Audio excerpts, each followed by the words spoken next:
Grüß euch, servus, küsst die Hände, es wird Zeit mit Musik verwendet.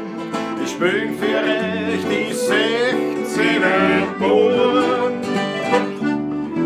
Ihr hört Lieder aus früherer Zeit und manche Hoden sind schon von heut. Das Wiener Lied geht sicher nicht verloren. Der Patrick spielt die Harmonika, Der Klausi zuckt auf der Gitarre. alles Backe spielt mir noch die Wiener Schall. Die Quetschen klingt halt super fein Die Kontrapumpe hinten rein. und das Zange klingt jetzt da schon Richtung Main. Trommeln und grüß euch, servus, küsst die Hände, es wird Zeit mit Musik verwendet. Wir spielen für euch die 16er Buben. Ihr hört Lieder aus früherer Zeit und manche Hoden sind schon von heut. Das Wiener Lied geht sicher nicht verloren.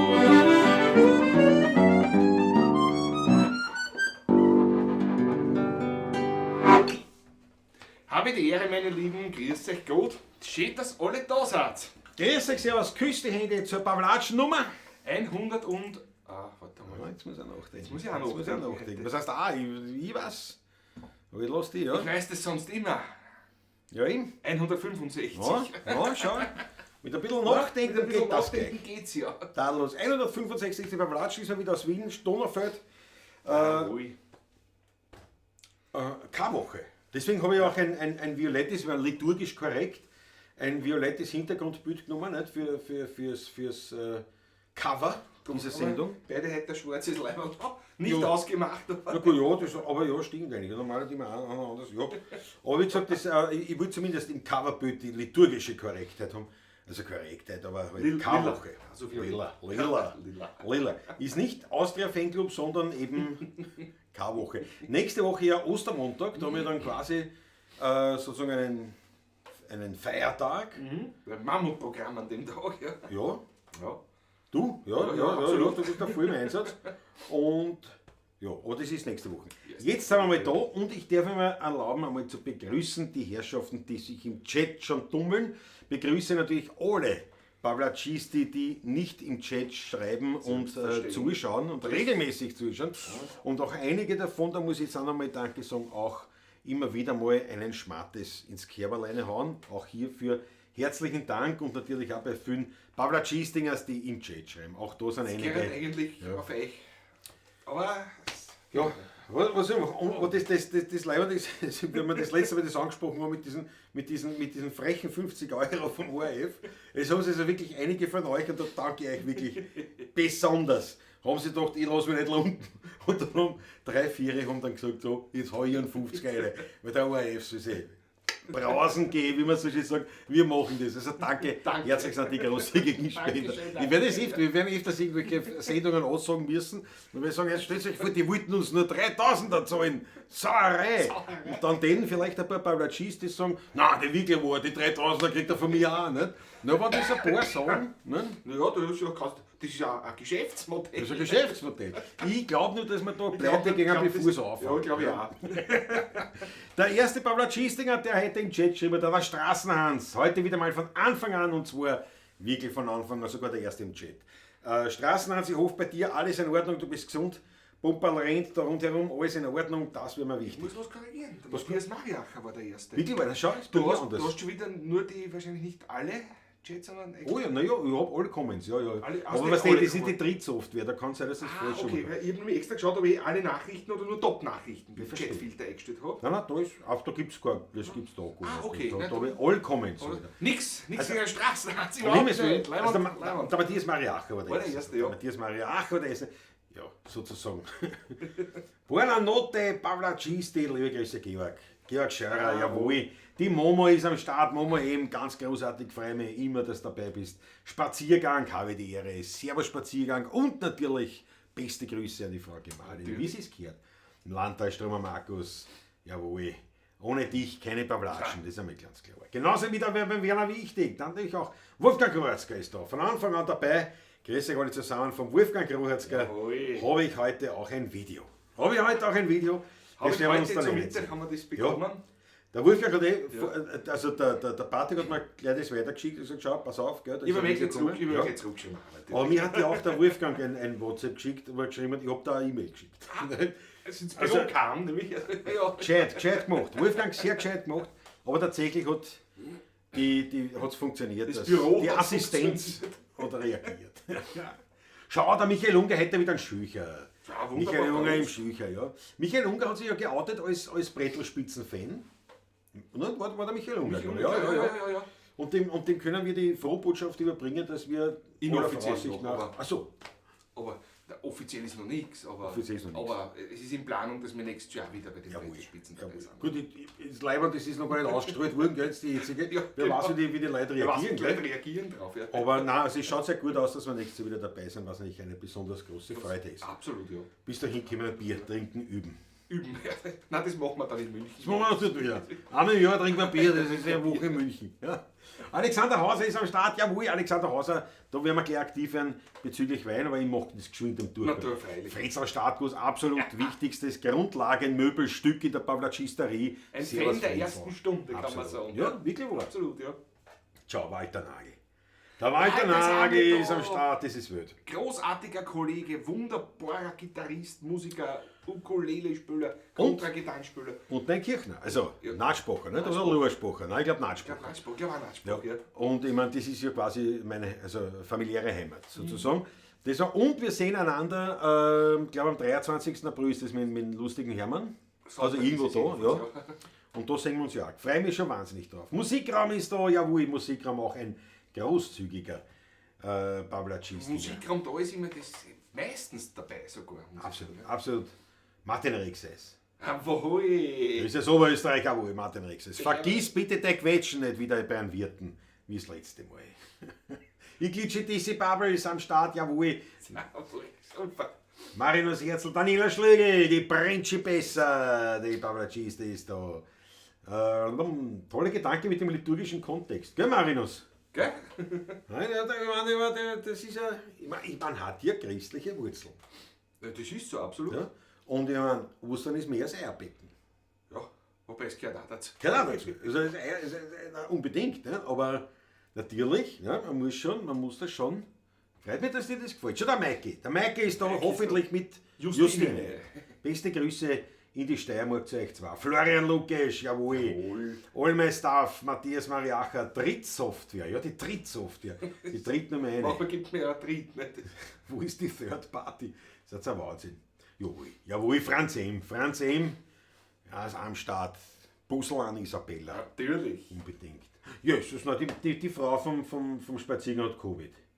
Naja. Ja, ich sag's noch. Ja, pass auf, aber da müssen wir sofort in Aktion treten, weil wir wissen ja bereits aus Erfahrung, dass eine Orgie an rote Achteln, eine Welle an rote Achteln stets Gutes bewirkt. Daher haut's bitte eine für die Frau vom Spaziergang. Und ich oute mich hiermit, dass ich natürlich schon wieder vergessen habe, wie sie denn heißt, obwohl du mir so schon mal reingeschrieben hast.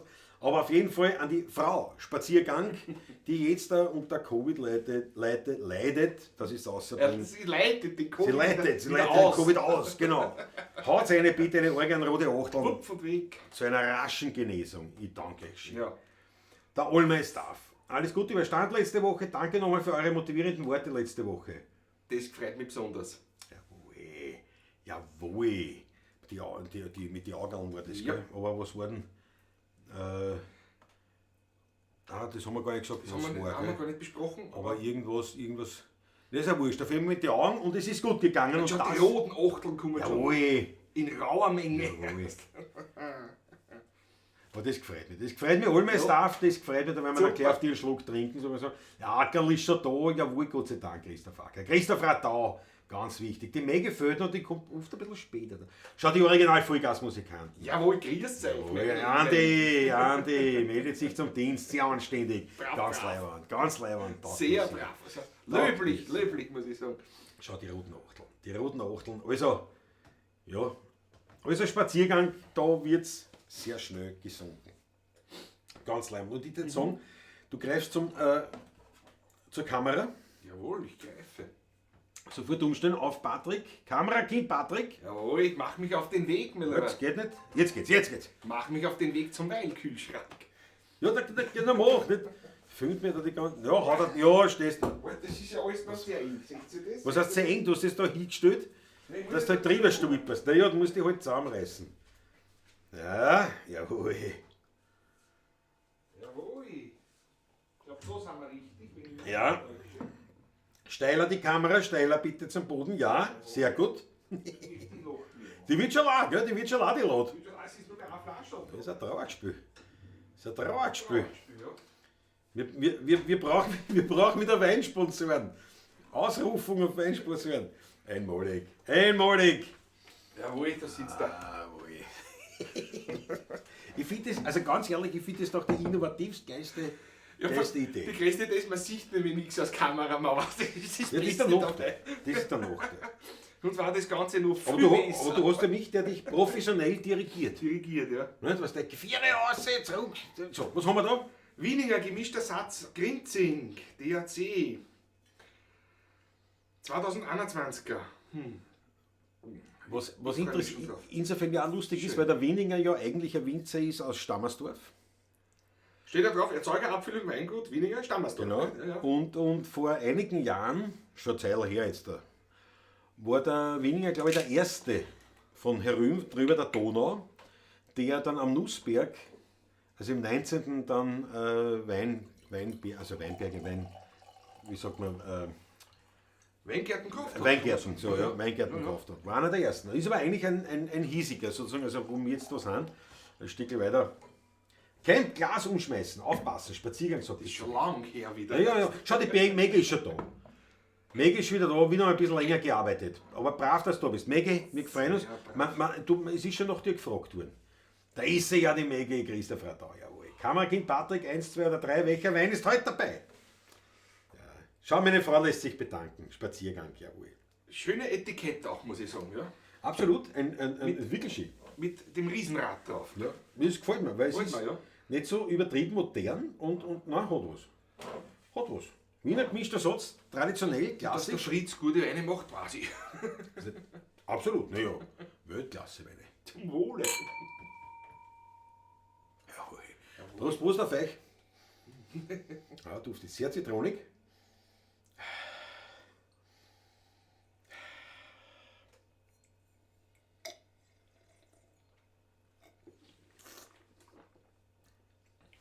Schmeckt auch schon wieder älter. Ist auch schon wieder alt, 21er. Ja gut, ist noch nicht wirklich alt, aber... Na. Man kann schon leben damit. Ja. Also mit einer Flasche werde ich nicht lange leben, aber es ist halt... Der ist ja auch sehr mild in der Zwischenzeit nach dem Dings. Ist ja so. Ja, aber sehr gut. Sehr gut. Absolut. Also wir können festhalten, jetzt schon langsam, wirklich, jetzt können wir es ja schon so seit bald 3 Jahren, können wir das eigentlich jetzt sagen? Ja. Länger schon als 3 Jahre. Über 3 Jahre schon. Über 3 Jahre. Mit einer wöchentlichen Bablatschen können wir festhalten, Wien hat gute Weine. Und das kann uns keiner absprechen. Diese Expertise können wir nachweisen in der Playlist Bablatschen Livestream. Weltklasse Weine. Wien hat super Weine. Was man hiermit wieder... Der kommt noch, der ein bisschen Luft hat. Ja, nein, aber der ist... Ja, Patrick hat die Flasche aufbekommen, Schraubverschluss ist sicher. Die passen alle auf. Das sagt man. Weißt, jetzt hätte ich aber bald was rausgerutscht. Ja. Weil ich gesagt, das gefrasst hast. Ja. Nein, die passen einfach auf. Die sind einfach. Ja. Weil der KW-Werkzeug hat es gerade gescheit, wo man die Metallkapsel runterkriegt, gescheit, nicht? Ja. Das Werkzeug ist schwierig. Aber mir gefällt es so, dass alle die Maggie so lieb begrüßen. Was sagt der Florian Lukas? Habe ich letzte Woche dem Werkelmann Oliver Mark kennengelernt und richte zur Sicherheit schöne Grüße aus. Ja, danke schön. Danke. Ganz lieber Freund, der Oliver Mann und auch dabei beim Wiener Lied Festival in jedem Speicher. Bei der Landpartie. Also am Kellerberg in Sierendorf. Eigentlich in Sierendorf, also gehört zusammen, also quasi, aber es ist dort. Und da ist der Oliver auch dabei. Ja. Und es gibt jetzt, das werden wir jetzt dann schon posten, die nächsten Tage schon die ersten Möglichkeiten, Karten zu erwerben für dieses wirklich leibende Event. Es ist ein einzelner Tag, man kann von Wien tadellos mit dem Zug rausfahren und wieder heimfahren. Und, man steigt direkt dort aus quasi. Also genau. Fast, du steigst aus und hast ein Glas in der Hand. Also was will da Schlimmeres passieren? Gemischter Satz. Qualifikationen für SPÖ-Parteichef erfüllt. Bravo. 3 Jahre Dauertest. Das schafft nicht einmal Zonko. Ja, aber stimmt wirklich, Herr Christoph Acker. Na, über 3 Jahre Erfahrung mit dem. Das kann ich nur bestätigen, sagt der Fritzl. Oder? Der Fritzl Stadtgus hat ja einige Weine dann aus Wien bestellt, zu sich nach Hause. Ja. Und wie er in Wien war, haben wir ja wunderbare Zeiten erlebt. Erstens haben wir schöne Motorradtouren gemacht und zweitens eben herrliche, nennen wir es einmal, Umtrünke. Beim Heirigen. Es waren Trünke, ja. Trünke. Ja. Weltklasse, ja. Spaziergang, sagt, wir mögen dich, Patrick. Ja, eben, deswegen passt es auf. Schaut der Georg Schall, sagt, 10 Jahre Wiener gemischter Satz DRC. 10 Jahre her, oh, Jubiläum. Aha. Da trinken wir einen Schluck. Auf den gemischten Satz. Da machen wir ein Album draus einmal. My favorite Weinglasl-Schäbern. Ui, schaut alles auf. Heute könnt spielen die ganze Nacht. Ich bin im Krankenstand und muss morgen früh nicht raus. Bravo. Ich hingegen habe morgen tatsächlich einen Termin. Ich meine, einen enorm wichtigen. Ich muss zum Mittag an. Zum Mittag. Um 12 Uhr. Wird doch nicht mit einem Musiker sein. Doch. Darum sage ich einen enorm wichtigen. Einen enorm wichtigen. Wir haben wirklich einen enorm wichtigen Termin dann am Morgen am Abend. Ja, auch, ja. Da sind wir privat beim Wirten. Vom Wirten. Vom Wirten zum Wirten eingeladen. Das ist doch wild. Warte, muss ich schauen. Das war der Rexeis, glaube ich. Ich glaube, das war der Rexeis. Kam ein Foto oder ein Video. Das weiß ich noch nicht. Ich muss jetzt schauen, weil mit einer Hand ist das gar nicht so leicht. Mit einer Hand ist die Gitarre wieder oben gestellt, ne? Das war einfacher gewesen. Öfter besser. Ja, das muss ich mal umhauen. Pass auf. Das war Weltklasse. Also im Dornröschenkeller, Freunde, das war super. Legendär war das, der Freitag. Das war super, wie der Martin seine Harmonika nicht aus dem Koffer gebracht hat. So hat es angefangen. Und dann hat er es beim Heirigen stehen lassen. Das ist Weltklasse. Absolut Weltklasse. So, wäre das umgeladen? Oh, das ist schon da. Das ist mir noch nie passiert eigentlich. Eigentlich ein Wunder, gell? Eigentlich schon, aber nein, wir haben aber schon ein paar Mal die Instrumente vergessen und sind wir dann halt draufgekommen, rechtzeitig. Rechtzeitig. Aber es ist halt schon ein paar Mal passiert. Im Gespräch mit dem oder dass wir rausgegangen sind. Dann schon ins Auto eingerannt und dann den nehme ich dann mit, wenn ich dann gehe. Naja, zum Beispiel jetzt letztens beim Geburtstag, das war jetzt nicht so tragisch, da haben wir beim Geburtstag gespielt, in Ottergring, wir haben uns eingepackt, ziehen uns die Jacken an, weil es kühl war. Genau. Ich greife zur Gitarre, der Patrick sperrt das Auto, macht einen Parkschein da übers Handy. Alles hat gegeben, ne? Greifen auf den Zigarettenpacker. Ja, Zigarettenpacker ist das. Machen wir es schön zu, packen mich schön, dass man nicht kalt ist. Hau einen Kofferraumdeckel zu und geh. Packen wir's. Wir noch der Quetschen ist da brauchen. Ja, Ach so. Ja, Wahnsinn. Spaziergang, Zahnarzt. Ach so, wegen Termin. Nein. Nur musikalische Termine und wie gesagt, dann sind wir beim Wirten. Das ist.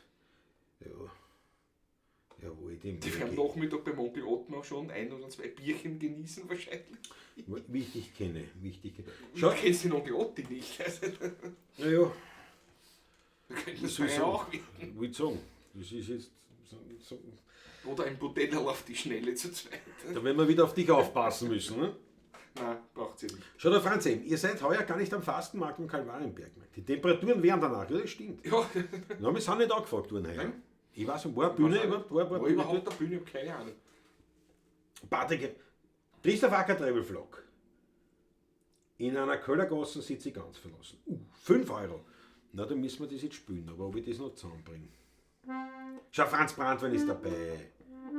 Ein Softfleisch essen müssen. Jawohl, das war großartig, glaube ich. Beim Klang der Hörner. Du, ja, pass auf. Also erstens einmal müssen wir trinken natürlich auf den Christoph. Natürlich. Das ist einmal ganz klar. Wir sehen uns ja glaube ich, am Donnerstag auch beim Taschler. Nächste Woche dann, hast du gesagt? Ich glaube, du hast gesagt, du bist dabei. Das ist gut. Ja, vielleicht sollte ich dir das wirklich jetzt nochmal sagen. Ganz uneigennützig in die Runde. Es geht uns der Wein aus. Und falls jemand Erbarmen hat. Ich meine, wir kennt natürlich auch klassisch wieder bei Herigen den Wein holen, werden wir auch wieder machen, aber so kurzfristig. Wir sind ja so im Stress. Und jetzt und vielleicht hat der eine oder andere die Idee und sagt, die kann ich nicht zuschauen. Vielleicht, ich lasse euch einen Wein zukommen.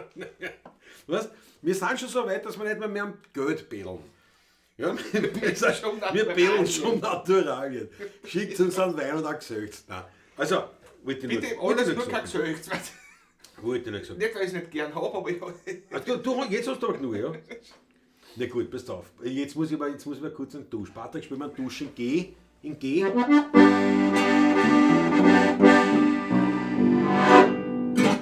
Warum haben wir das gemacht? Weil der Raimund Pauli dabei ist. Jawohl. Servus Buben, schöne Grüße vom Schleidergang. Einmalig und Prost sagt einer. Das ist eine große Freude. Raimund, sehr leibend. Gerade einmal geredet. Nicht nur ein großartiger Musikant, sondern auch ein wunderbarer mit seinem Vater gemeinsam mit Erich. Ja. Der baut auch so. Ist auch so ein Verrückter. Ein Quetscher. Nein, aber freut uns wahnsinnig und schön, dass du dabei bist. Ja, der Raffi ist auch dazugekommen. Günther Niemeyer, servus. Ich lese Gracherl der alten Zeiten willen. Ein Kistengracherl. Ja, wobei wir haben eine Zeit am Anfang eine Vulkade getrunken. Ja. Jawohl. Geht mir jede Woche aus, Franz Bartel. Schmeißt das in virtuelle Körper, die Buben verdursten. Jawohl, bravo. Da war ich noch Spaziergang. So, lass eine einen Liter. Genau. Bleiben wir gleich beim Thema Wein, oder? Ich habe gestern ein paar Vierteln gegeben. Bruder war ich da nicht. Hab heute den ganzen Tag noch Schädelweh, sonst bin ich nicht das allergrößte Weh. Dabei war's gescheiter, wenn ich Wasser sauf. Wegen der frischen Luft einen guten Kauf. Nicht wie deppert umeinander lang. Und am Sonntag um ein Fliedermann. Aber nein, ich bin heute immer wieder übrig. Die Taschenler und der Zins ist längst schon völlig. Ich nehm mir vor, ab morgen wird's anders sein. Ich trink noch mein Wasser statt mein Glas Wein. Ich will im Garten nicht den Nachbarn sterben, da kann ich stirb, grad wie mein Wirt nein.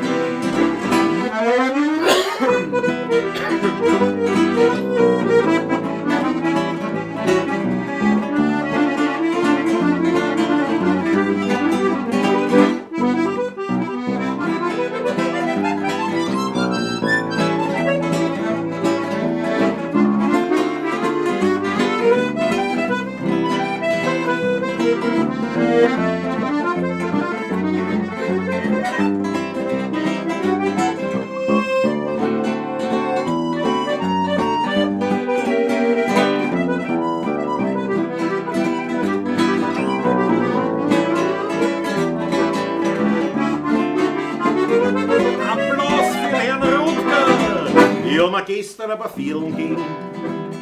Bruder war ich daneben, hab heute den ganzen Tag noch Schädelweh, sonst bin ich nicht das allergrößte Weh. Dabei war's gescheiter, wenn ich Wasser sauf, gegen der frischen Luft einen Gartenkauf. Nicht wie deppert umeinander lang und am Sonntag um ein Fliederwahn. Aber nein, ich bin heute immer wieder ölig. Und der Zins ist längst schon völlig. Ich nehm mir vor, ab morgen wird's anders sein. Ich trink noch mehr Wasser statt mein Glas Wein. Ich will im Garten nicht den Nachbarn stehen, da kann ich stehen, grad wie bei Wirten. Reiß noch mal an die Mühe. Jawohl!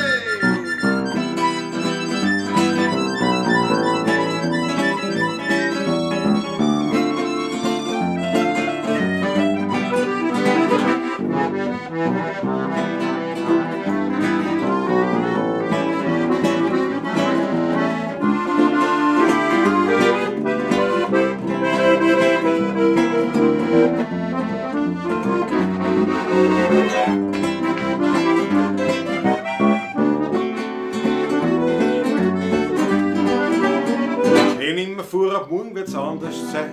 Ich trink nur mehr Wasser statt mein Glas auf Wein. Ich will im Garten nicht den Nachbarn stehen, da kann ich stirb. Grabt's mich beim Wirten ein.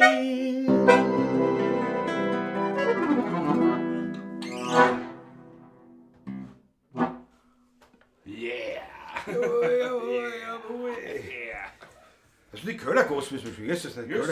Lass mal gleich um. Ja, ich geh. Was er wollte schauen, der Günther nie mehr schon gesagt, gell? Die Hochteln eine, sehr Die Hochteln von einer, danke sehr schön, das gefällt euch. Na schau, der Onkel Ramirez. Der Onkel ist auch da. Ramirez ist dabei. Servus. Na, das ist er frei. Das Onkel, sagt die Daniela, schau. Na, leibend. Servus die Buben, ja genau. Guten Abend, der Tupperware. Franz Brandwein einmalig. Ich mir dachte, ich schau wieder mal eine, da, ob die Buben schon gewachsen sind. Na, sind wir, ja, in die Braten vielleicht. Braten, aber auch nicht wirklich. Also. Vielleicht. Habe ich die Neros. Da schaust du rein und der Rutger fährt oben der Astor. Und der Klausi trällert. Was wie ein Junge. Ja.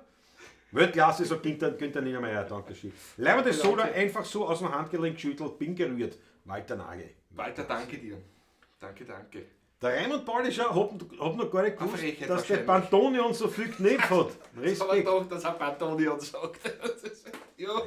Schau, der Munro ist da, hello ladies and gentlemen. Munro ist da aus Thailand. Das gefreut mich. Der weit entfernteste heute eigentlich, kann man sagen, zu sich ja, auf. Sag ich jetzt einmal so. Ja, in der Tat. Glaube, ja. Mhm. Also ich würde jetzt einmal so sagen. Ja. Das hat einen Schluck verdient. Das hat sich einen Schluck verdient. Den Munro ein Schluckerl gewidmet nach Thailand. Ein Glaselscheberer Deluxe. So, aber jetzt für den Ackerl. Jetzt müssen wir schauen, wie das geht. Die Köllergossen tanzen. Ja, weil wo spielen wir in F, glaube ich. In F? Bist du sicher? F wie Vater? Ja, ich könnte sich gut ausgehen. Oder F wie Nud? F bist du sicher? Oder muss das ein C haben? Wenn F musst du.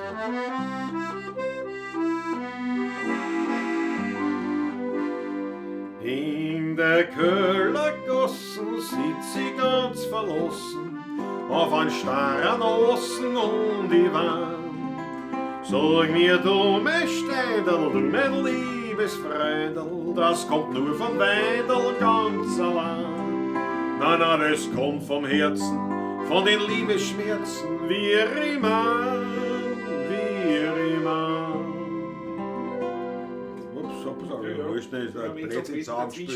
In der Kölnergassen sitz ich ganz verlassen, mit einem Augennossen und die Wahn. Puh, wie geht denn da der Text? Darfst du mich nicht fragen. Das machen wir, für den Ackerl machen wir das. Machen wir das, ja. Ich werde gleich nachschauen. Bitte schauen Sie nach. Was sagt der? Bitte schauen Sie nach. Wo ist denn das? Köllergossentanz AKM? Ich glaube in einem AKM-Heftel wird es Könnte sein. Für den Ackerl schaue ich nach. Hörst du, das haben wir, ja, was ich war nicht das letzte Mal gespielt habe. Auch schon lange. Das ist nicht einer unserer Favoriten. Ja, und dann haben wir es auch nicht oft gespielt, auch nicht. Nein, und Wie heißt das? Kellergossentanz. Mit Angriff. Mit Angriff. Im Roten? Ja. 35. Geht ja nur um den Text. Da ist ein C auch, schau. Sollen wir die Noten holen? Brauchst du das? Was? Ich hab's eh da. Für was? Ich Du willst ja dazu spielen können. Natürlich. Nein, du hast ja nichts zu spielen. Das ist ja lächerlich. Ich fang gleich mit der Strophe an, ja? Okay. Wenn ich wisset, Bruder, wo ich jetzt bin, da der Wein des Luder macht mich blöd und hin. Ja, vom Tschermergwirten bin ich zuletzt fort, das ganze Geld hab ich versoffen dort.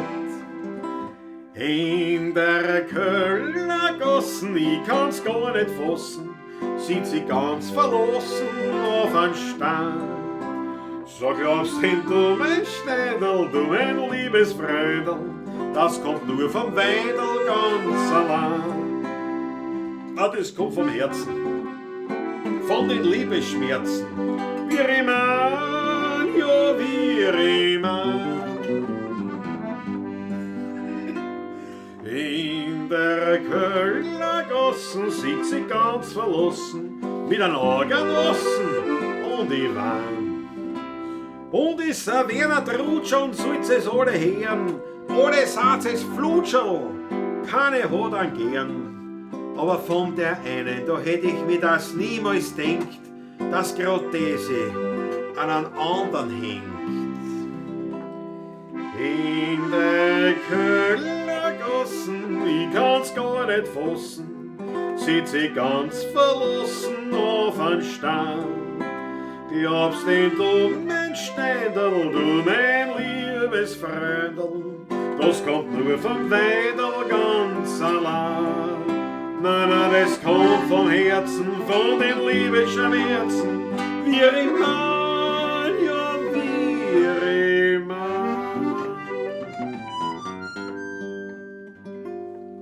In der Kellergassen sitz ich ganz verlassen, mit einem Auge an Nossen und die Wein.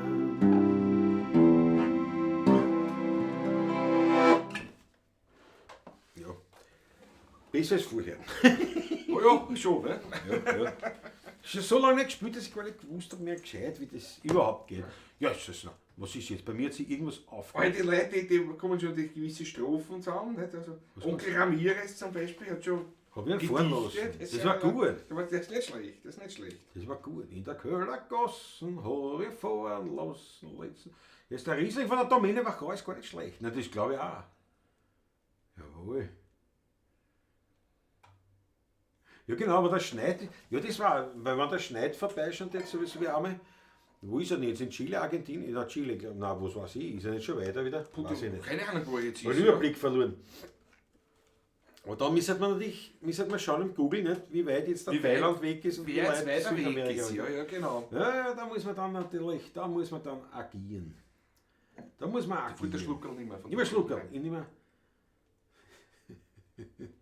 Da geht's zu. Mit dem richtigen Text klingt es noch besser. Ja, klar, denke ich mal. Ja, es hat gleich einen Sinn. Ergibt sich gleich einen Sinn. Ja. Weil der Onkel da ist, der ja auch quasi jetzt, also nicht auch, sondern der ja frisch verliebt ist in Sachen Mopeden, der sich ja erst vor kurzem na, dass ich es rauskriege, Triumph T120. War nichts für die, ne? So, oh ja, aber kann man nicht leisten, bin ein armer Teufel mittlerweile. Ne? Ja, wir haben jetzt gehört, wie arm er schon ist. Naja, was heißt?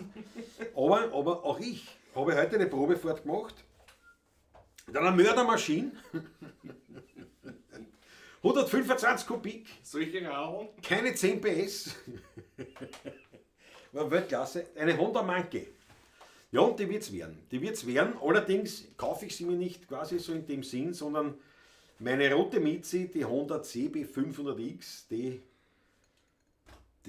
wird daran glauben müssen und wird quasi eingetauscht. Warum die Honda Monkey? Damit in der Stadt einfach mehr fahre. Und ich fahre in der Stadt leider nur in der Stadt und sonst nichts. Daher habe ich gesagt, mein Kawasaki Z650 RS kommt zu mir in die Klaus, in die bucklige Welt. Die Honda gebe ich zurück und nach Wien stelle ich mir die Monkey in Rot. Mit einem rot karierten Sitz. Ich bin schon sehr gespannt drauf. Ja. Bin heute Probe gefahren. Ein Klassiker, noch immer. Ja, absolut. Also mein 150er Vespa hat wirklich mehr Power gehabt. Aber wurscht, in der Stadt absolut mehr als ausreichend. Die Tabakspfeifen, ja ist da. Meinst du die meinst du jetzt der Backkramerlied oder die Tabakspfeifen, was wir geschrieben haben? Die kann ich ja gar nicht mehr. Die Haut ab 40 braucht mehr Feuchtigkeit. Braver Günther Niemeyer, absolut richtig. Da müssen wir demnächst einmal ausfahren, unbedingt. Aber du musst nicht viel auf mich warten. Der Klaus ist verliebt in einen Offen. Es gibt ein Wiener Lied, ich triff mich heute am Abend mit meinem Offen. In Grinzing, in einem Beisel beim Wein. Wenn alle anderen Leute gehen schlafen, bleib ich mit meinem Offen ganz allein. Weltklasse. Aber da will man auf jeden Fall, der hat einen Mut drum offen jetzt. Ja, wirklich. Der hat da wirklich einen offen dann, ja. Ja, schau, aus Golding Salzburg schaut der Harry Schelafonte zu. Ja, da müssen wir natürlich sofort, warte mal, ja. Da müssen wir sofort in Harry einblenden. Ich habe eine Riesenfreude, so eine Freude habe ich. Sehr Freude, so schaut's aus. Der war ja Manke. Grüß euch, Buben, Mike.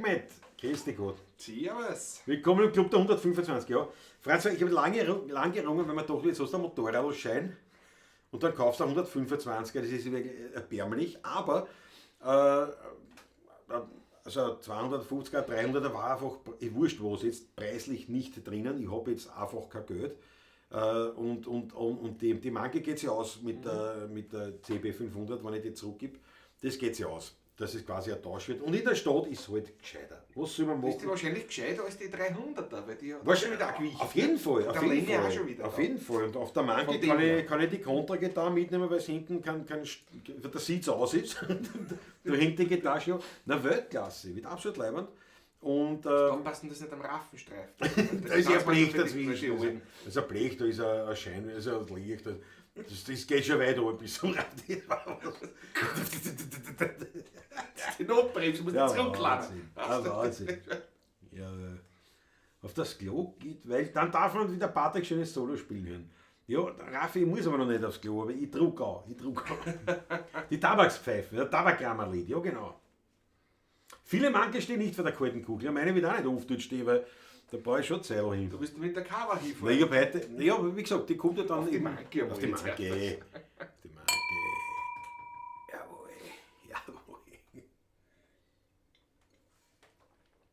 Ist ein Stadtfahrzeug. Ich sehe. Ist ein Stadtfahrzeug und de facto, wenn ich in Wien bin, gehe ich nicht Motorrad fahren, weil das mache ich dann in der buckligen Welt und da in Wien habe ich habe die Zeit nicht dazu. Ich muss ja, weiß ich, wie ich hin. Ja, ist das noch ein Nein, schenkt er nur ein, schon recht. Was ist denn da passiert? Was im Glas los, kann ich dann immer wegtrinken, das ist schon richtig. So viel sehen. Jawohl. Was haben wir da? Für die Stadt hatte ich auch einen 125er Honda Innova. Alter, das schau her. Ich hätte Musik, was Vollgasmusikanten. Mir hat heute dran, es gibt keinen Wein mehr. Es gibt nur mehr Kracherl und Siphon. Ja, das kann ich. Aber heute habe ich schon mal fahren. Ja, das können wir machen. Wo ich mit den Rausch gehe. Ja. Vor lauter Durst vergehe ich schon. Aber super, Daniel Schlegel, 10 PS. Habe ich jetzt mehr PS als du, na locker. Na 9,2 PS oder was, also das ist ja Wahnsinn. Manke ist leibend, ich habe die für die Stadt auch einen 125er, einen Roller halt. Ja, Stadt ist leibend. Patrick hebt den Finger, aber ich sehe noch nichts. Hat der Händler die Geschichte vom Doppelsteuer gehört? Ja, der Händler hat dann sogar das Motorrad repariert, was er zurücknimmt. Also, es ist schau, von den Original-Vollgasmusikanten vom Andi. Shibba Dog clapping his hands, 5,99. Jawohl, danke schön. Da machen wir gleich mal. Machen wir das Fadel. Das war nix. Jawohl. Irgendwann wird es hin sein und alles in meinem Computer rein. Über Quetschen und über den Computer und überall hin. Da warte ich mir jetzt schon im Moped da. Da muss ich schon lange nicht gucken.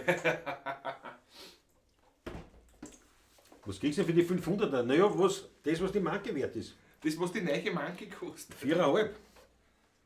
Ist ja so. Ja. Ist halt nur immer 500er. Da hat man Anlasser mehr PS, ja. Ja, das kann leicht sein. Genau, der Patrick macht die Tags. Mit den Flip-Flop-Schaltern. Schau, der Munro in Thailand.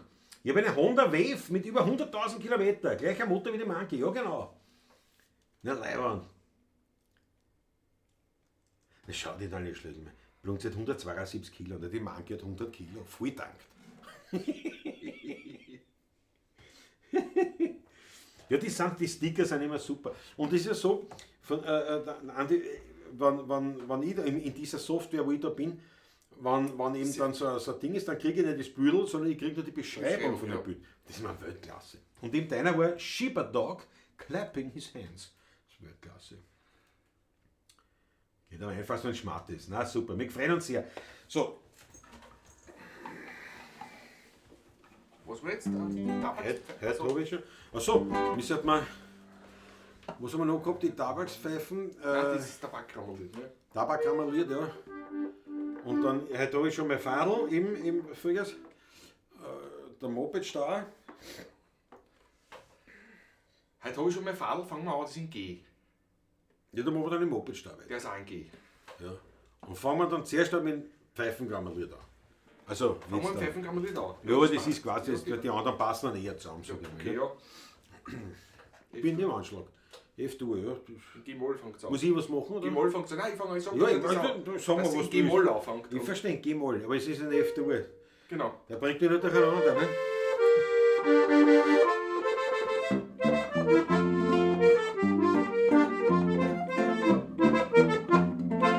Beim Tabakkramen kommen Leute zusammen, beim Pfeifen steht im leeren Feld. Weil die Feinfinger ihre Chemiertegel drast verkaufen und dann ums teure Geld. Und ein Stand war sie durchs Gold Spaß bei dem Madel kaufen der meisten her. Und grad bei dem Stadl schreit ein kleines Madel an der Box pfeifen hätte gehen. Grad bei dem Stadl schreit ein kleines Madel an der Box pfeifen hätte gehen.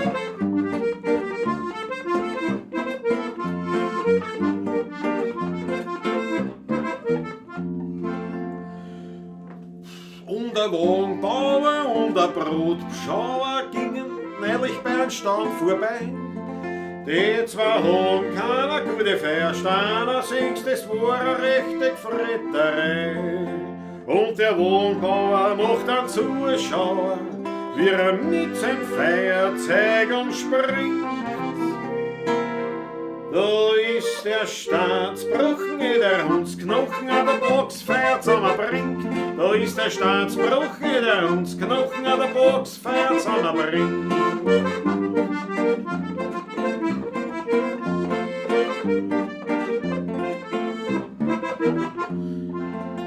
Was ist das nächste geschehen? Ich hab's selber gesehen, was der Schmiedemeister hat aufgebracht.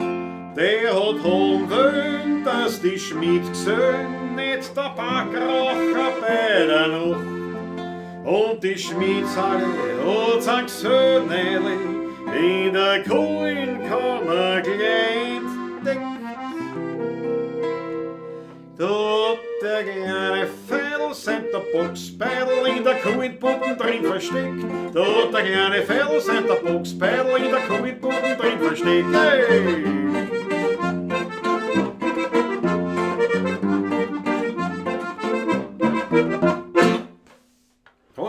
Wie haben wir es seit Tagen? Das ist eine vierte Strophe. Überspielen, Nein, nicht, noch gewesen, aber der lassen wir aus. Ui, schon wieder. Günther Niedermeyer, lasst es krachen, man lebt nur einmal. Jawohl, so schaut's Ja, aus. sei Dank dafür, als Günther Niedermeyer. Na, da gibt es natürlich ein ganz Glasl herzlich. Scherer Deluxe. Jawohl.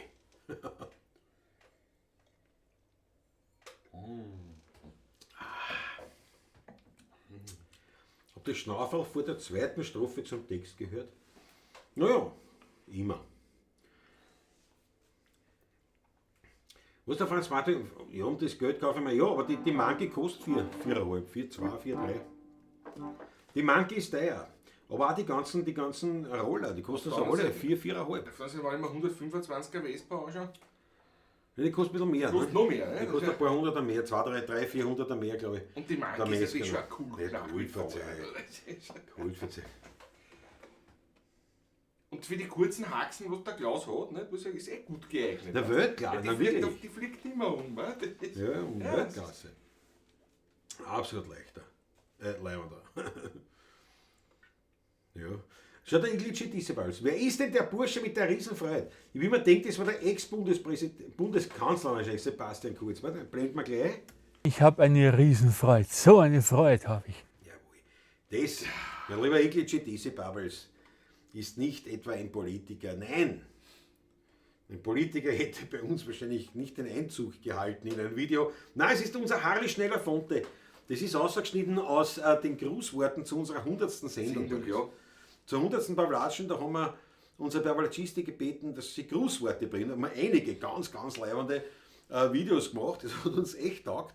Und unter anderem eben auch vom Harry Schneller Fonte Großartige eine Dinge dabei, Ansprache. Und das habe ich mir ausgeschnitten, weil das einfach so geil ist. Das, Ja. das ist der Hintergrund.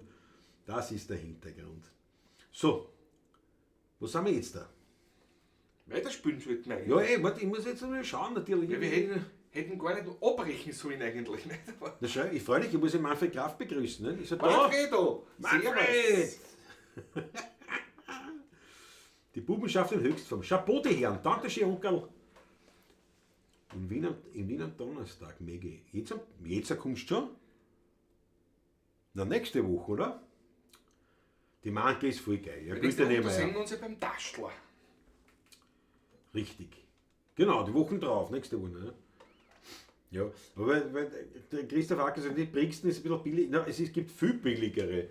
Aber ich will nichts Billiges, aber ich brauche was Kleines für die Stadt. Nicht? Und einen Roller, ich habe mich nicht so recht drüber drauf, aber die Manke ist eine gute. Und die Tax, die taugt mir nicht. Und die Brixton ist auch schon wieder größer, muss man ehrlich sagen. Nein, gibt schon. Nein, die 125. Die ist länger, die ist unwesentlich. Nein, aber unwesentlich, ja. Die ist tatsächlich. Die ist schon größer, ist nicht merkbar. Ist auch ein sogenanntes Mini-Bike, sagt man zu diesen Dingen. Schon? Ja, das ist aber die gleiche. Ja, da geht es um ein paar Zentimeter, aber nicht viel. Das ist aber die gleiche Größenordnung. Ja, aber es sind 150, sind so. Nein, ich meine aber vom Radstand her. Ja, das schon, aber es sind die anderen nicht short worden. Es sind noch nicht so eben sagt man Minibikes zu denen, nicht? Die sind so klein. Und das ist halt, mein Gott. Aber die Manke ist, gegen einen Roller halt, die gefällt mir halt besser. Ich werde es dann sehen, wann ich es habe. Nur vorher natürlich nicht. Ich habe meinen Roller 1100 gekauft, ja, aber gebraucht wahrscheinlich. Ich will mir mit sowas, ich habe mir den neu und außerdem, wie gesagt, es ist halt die Manke. Und die 2 Motorraden brauche ich wirklich nicht, weil in Wien fahre ich nicht Motorrad. Das hat sich einfach ergeben. Mache ich nicht, das ist der Fahrt der Eisenbahntreiber. Aber in Wien selber fahre ich viel und daher ist natürlich sowas. Und dann kann ich dann wirklich ein Moped da echt singen, weil das ist quasi ein Moped. Das ist dann quasi ein Moped, ja, der Klasse. Das sind um 75 Kubik noch erst. Hast du schon einen Namen für die Manke? Fritzl Stadtbus? Nein. Güter nicht mehr, genau. Quiz Manke Fritzl. Ja. Am Gründonnerstag komme ich. Muss ich alle spielen, genau. Bleib bis nach Weißen Sonntag, ist klar. Manke ist ein cool Puppet, absolut. Ich werde sehen. Ja, absolut. Ich werde sehen, wenn ich Fotos mache von dir, wie das in der Brennraumgemeinde dann ankommt. Scheiß auf PS und Kubik. Der blade Klause auf der kleinen, zarten Manke. Na, das ist halt. So, aber genug davon. Wir wollen ja nicht schon da. So ein Video von der Bellen wäre aber schon was. Ja, weiß nicht was. Naja. Nein, Politiker kommt mir da keiner rein. Wenn du dich auf der Messe draufstehst hast, habe ich gewusst, dass du dir die kaufst. Onkel Ramirez. Aber wirklich auf der Messe habe ich gedacht, die taugt mir. Ich habe mir natürlich gedacht, kaufe ich mir nie, weil warum soll ich mir die kaufen? Die kostet Geld und ich habe keins. Und ich habe jetzt ein Motorrad und ich will ja trotzdem auch noch, dass mein Mucki mit mir redet und mich nicht raushaut. Und ein Tausch geht. Ein Tausch, altes gegen neues Motorrad, das geht. Aber das ist wirklich leibend. Ich werde sehen und ich werde die roten Achtleine haben, wenn es mir auf der Marke setzt. Ich will sofort ein Video drehen, wenn er so hat. Safurt nämlich. Unbedingt. Apropos Video. Nein, jetzt spielen wir zuerst. Dann kommt zuerst, ja. Wieder mit Wolfgang. Heute habe ich schon mal fahren und dann. Ich freue mich, dass ich nicht Bewegung mache. Das ist so tänzerisch. Heute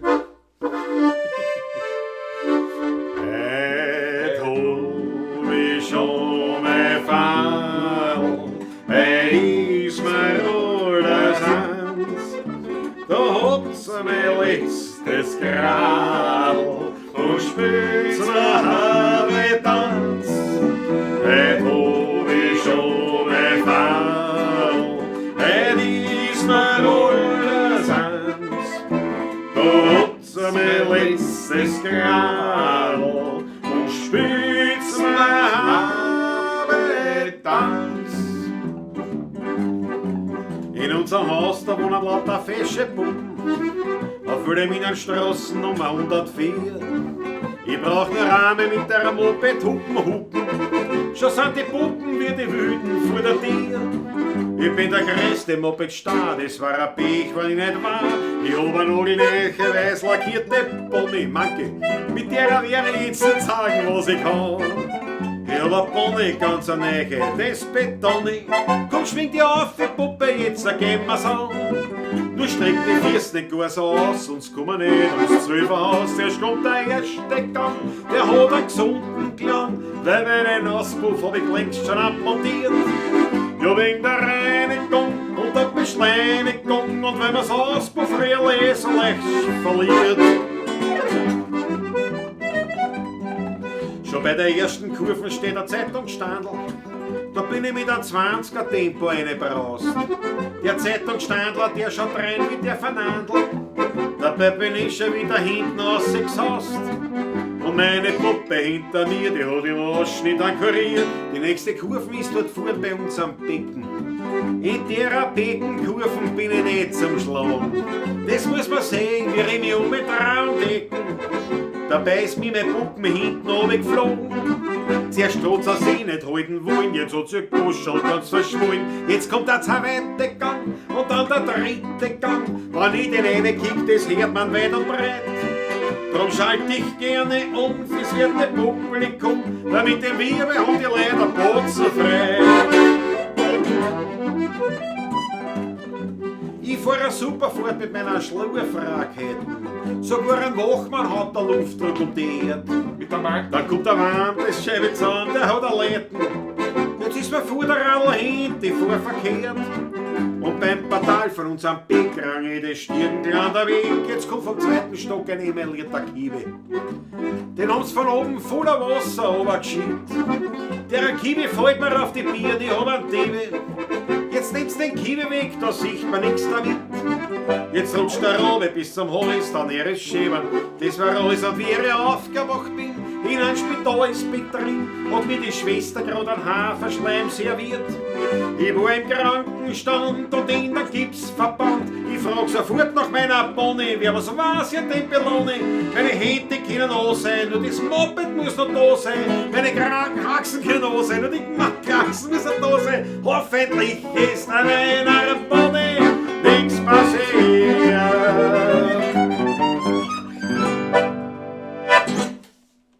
Ahoi! My Bonnie is over the own. Bei der Nummer musste ich unweigerlich wieder an die Bretelspitzen denken. Das war eigentlich für die Sonntagsfahrernummer. Das war da habe ich ja. Für ganz liebe Kollegen, die wir kennengelernt haben. Absolut. Bonnie und die Sonntagsfahrer. Absolut. Wirklich super Musik. Absolut Was ist? Das Blau. Frühjahrsmusikanten? Jawohl. 249. Original Frühjahrsmusikanten, vielen Dank. Dankeschön. Ich täte ja genau, ich habe nichts da. Der trinkt so schnell, was? Ich trinke nicht schnell, ich trinke bei Bedarf. Ne? Schränken Sie sich ein bisschen ein. Dankeschön. Bitteschön. Jawohl. Schau dir auch dann, Glas. Jawohl. Jetzt können wir ausstessen einmal. Ja, unbedingt.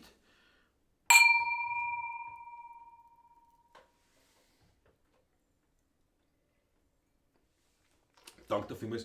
Und wer sich denkt, ich kann diese Superchats oder so, ich kann ja da dem Buben gar nichts zukommen lassen, obwohl ich ja gern sozusagen mich da finanziell entblößen würde, dem käme natürlich noch andere Möglichkeiten anbieten, nämlich einen Schmattes in den virtuellen Hut zu schmeißen, sei es jetzt über PayPal oder einfach über eine klassische Überweisung. Wir danken euch herzlichst für einen Obolus für die Musik, wie man so sagt.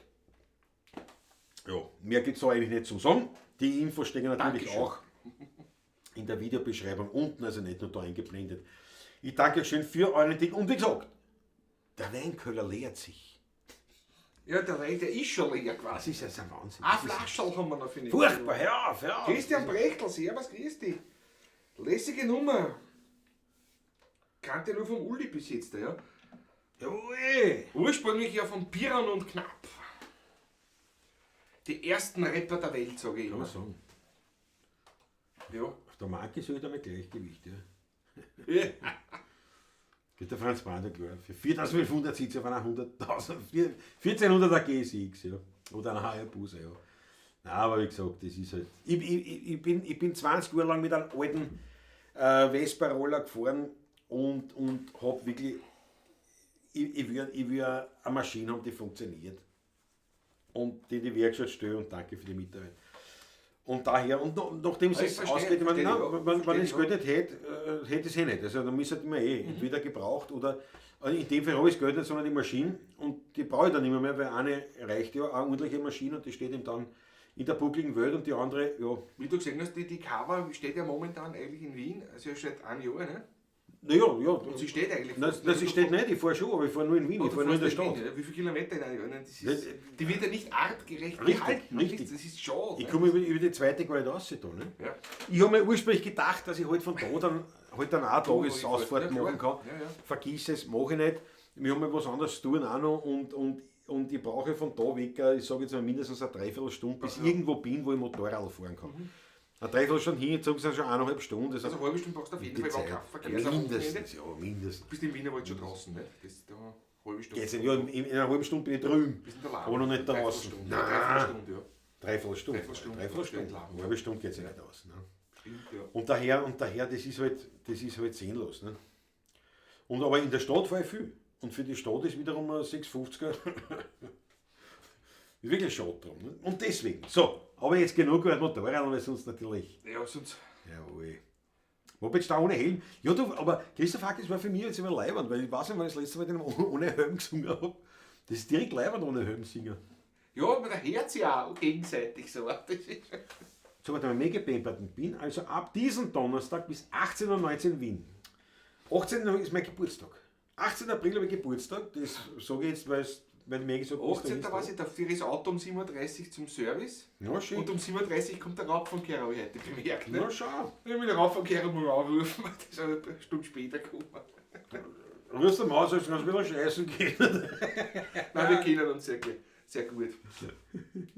Wir vertragen uns auch sehr gut. So, der schnelle Font ist der frech. Die hat er nehmen müssen, er war ein bisschen eintäpscht vom Gewicht. Es ist ein Wahnsinn mit euch. Schau, spazieren, in den 80ern bin ich mal mit einer 50er Monkey gefahren, ja? Ja. Und ich, ja, das war das allererste, das ist mir dann eingefallen, das allererste Moped, das ich so selber mal probieren habe dürfen, weil es hat ein Schulkamerad von mir. Und die war blau-weiß. Und der hat die gehabt und da beim Spielplatz in Otterkring, beim Fuchs, da, was der Grünspann ist so raus, Fuchs hat das damals so gesagt, ja. Der Spielplatz, ja. Und da waren wir mit der Schule nachmittags Sportunterricht, da haben wir uns vorher getroffen, das ist ein kleiner Parkplatz. Turnunterricht ist es damals. Turnunterricht, ja. Leibesübungen. Leibesübungen. LÜ. Leibesübungen. Und dort hat er mich fahren lassen das erste Mal, also so am Parkplatz. Und das war Manke. Ja, also Weltgeschichten. Die Schöne und das Biest, Frieselstadt, das ist ein Wahnsinn. So. Wir kennen uns auch vom Winzedorf in Graz. Liebe Grüße. Der Martin Rexer ist schaut, Christian Brechtl kennen Sie auch.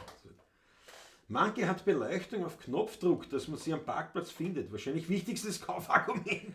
Alter, ja genau, warte mal. Da muss irgendwo mein Moped stehen. Die wahre Größe passt auf jede Manke. Bravo, Onkel Rami. Schau, die Chris ist da. Bist du schon angegangen? Christi, servus. Endlich wieder da. Alles in Ordnung, ich hoffe. Franz Brandwein kauft einen Japaner und keinen Itaker. Ja, aber der Honda-Marke ist ja ein Japaner. Oder redest du mit wem anderen? Einen Itaker kaufe ich mir nicht. Ein Ducati? Itaker hätten schon gut, so Moto Guzzi und so. Das ist ja auch Chinesen. Jetzt die Ducati, nicht? Aber es halt, ja, auch, ich habe gesagt, ich will ein Motorrad, aber es funktioniert. Böse. Jawohl. Jetzt weißt du, warum ich keine Ferraris will. Ja, nein, genau, das ist der einzige Grund. Warum habe ich keinen Ferrari daheim stehen? Weil ich im Auto will, das ist der Grund. Kaufe ich mir lieber einen Jaguar, einen alten. Ja. Der springt auch nicht auf, aber es ist wurscht. Das ist Wahnsinn. Ja, eben, die kommen nicht aus Wien raus, ja, richtig, weil ich muss immer irgendwo ein paar Mal lachen können. So, jetzt gehen wir wieder musikalisch. Gehen wir es wieder. Du hast heute so was Schönes gespielt, was habe ich denn gespielt? Wie ich zu dir gekommen bin, hörte ich dich pfeifen. Und ja, aber jetzt gespielt oder pfiffen? Beides. Du hast auf der Kontra gespielt und hast die Melodie pfiffen und dann die Einleitung sogar pfiffen richtig und dann hast du gesungen sogar. Ach so, ja. Und den Text auch richtig. Ja, das spielen wir. War doch schön, oder? Das spielen wir. Deswegen habe ich es nochmal, wenn man dachte, vielleicht spielen wir es und das ist einmal nochmal gedanklich zugeschaut. Walter Häuser. Ja. Wir haben es letztes Mal auch gespielt, aber das ist das letzte Mal nicht. Das ist schon länger her. Okay, ja, nein, sogar, das spielen wir. Das ist eine schöne Nummer ist. Ja? Eine schöne Nummer. Und zwar heißt's, Patrick? Es ist einfach die alte Hitten. Unter dem Titel kenne ich es. Die alte Hitten oder auch alte Hitten? Ich glaube, eine ganz alte Hitten. Eine ganz alte Das ist der Hitten. Eine ganz alte Originaltitel, Hitten. ne? Ja. Von Walter Häuser geschrieben. Text und Musik weiter. Nämlich Ja, da bei alles dem von ihm. sogar, ja. Alles von ihm. Die Tour. Jetzt bin ich aber überrascht. Man weiß ja, was man Du steht. stehst ja auch mit dir noch. Man weiß ja, was man steht. Also, Weißt du, aber ich glaube, wir das müssen ist das wirklich umplanen, weil wenn wir wirklich mal einen Scheberer machen, Nein. naja, du sagst nein, nicht? Und dann liegt es da alles. Nicht? Dann habe ich Scherm und Wein in der Tastatur. Geh. So wie die Auftragslage ist momentan. Wurscht, kann ich mir nächen. Warte mal, da muss ich vielleicht noch mal kurz in Schmartiselle. Die Firma HC, das ist ja ein Argument. Ein Argument. Na gut, aber alt, ganz alte Hitten. Alter Häuser. Eine ganz alte Hitten, verdeckt von der Sonne, eine finstere Gossen, dort bin ich geboren. Im Hinterhof da steht verlassener Baum, nicht ein Fleckerl Grünes, nur Steiner und Leim. Dort hab ich als kleines Kind gelebt, dort war ich daheim.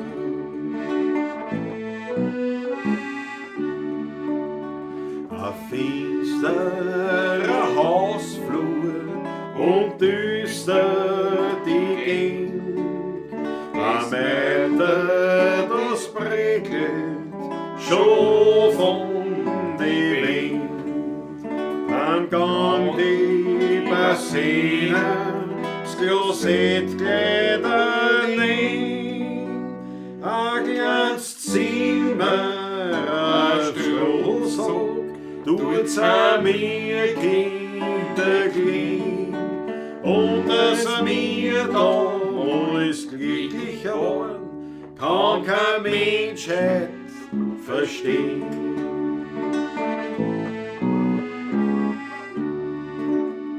Zu der alten Hitten zieht's mich manchmal hin. Dort merk ich, dass ich kein Fremder dort bin. Ich denk zurück Jahrzehnte und da wird mir klar, dass trotz Armut meine Kinderzeit so wunderschön war. Dass trotz Armut meine Kinderzeit so wunderschön war.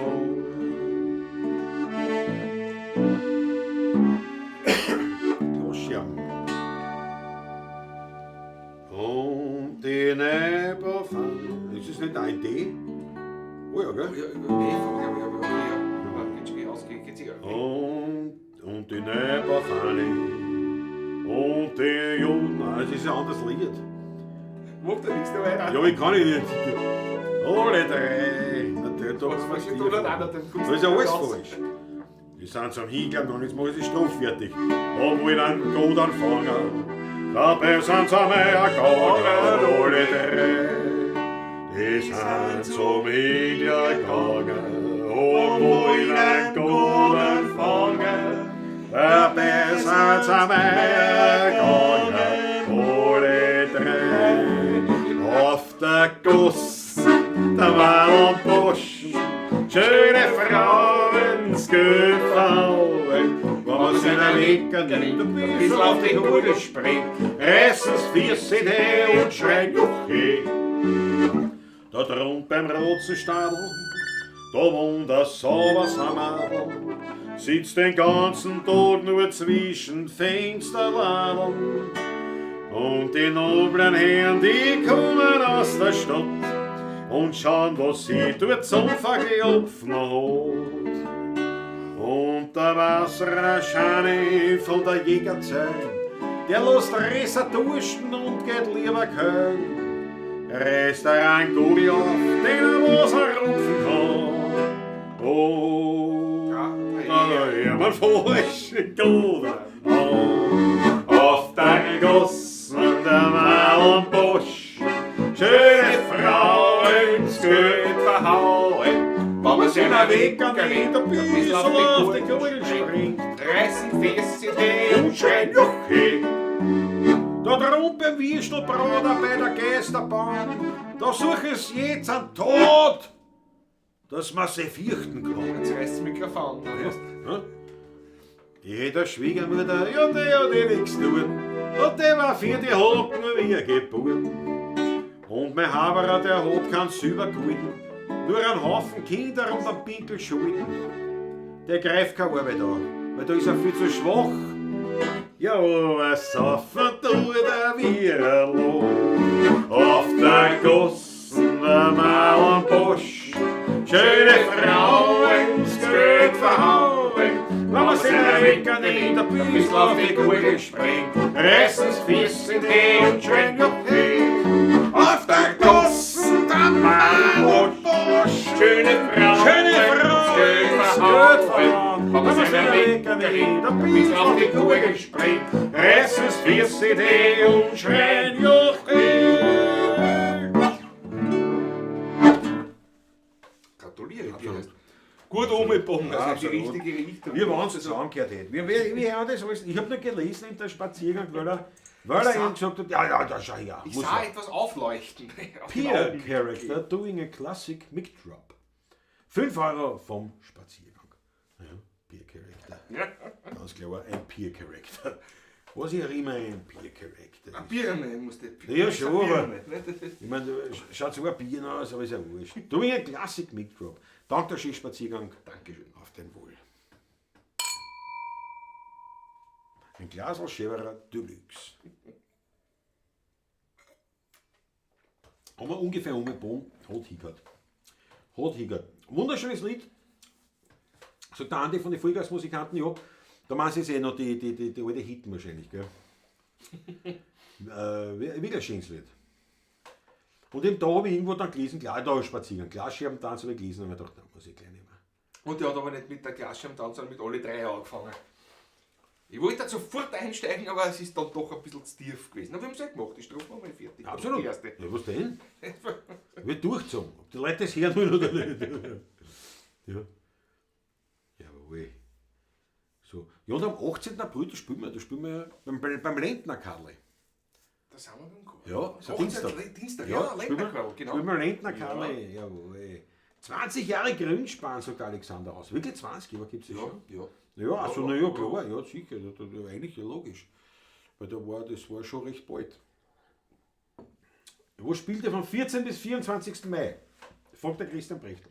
Fragt aus, schau auf unsere Homepage. Dort findest du unter Terminen, Am besten, ja. am besten ja, Ja, Homepage 16erbuben.at. Ja, habe ich natürlich wieder da nicht. Aber ich meine, statt Büro einfach nur www.16erbuben.at und da findest du die ganzen Spieltermine. Ja, und das sind nämlich die öffentlichen. Weil manche machen natürlich den Fehler und schauen rein und sagen, erst ich habe gesehen, am 17. spielt es nirgends, ich brauche einen. Ich sage erst, wir spielen da nicht. Nein, steht auf der Homepage, steht nicht. Ich sage erst, es gibt auch, das war schon, wenn man nur das spielt, nicht? Da kriegt man nicht Leben davor. Also es gibt ja noch Privatengagements. Engagements, ja. Geburtstage, Hochzeiten, Firmenfeiern etc. Jubiläen Ja. und was weiß ich alles. Und das stehen natürlich nicht drinnen. Aber eben die öffentlichen sind drin. So, was Die haben wir Maggie schreibt, sie liebt es, damit, wenn der Klaus die englischen Beschreibungen einfällt. Maggie, das glaube Das ich. kann man vorstellen. Ja, das ist.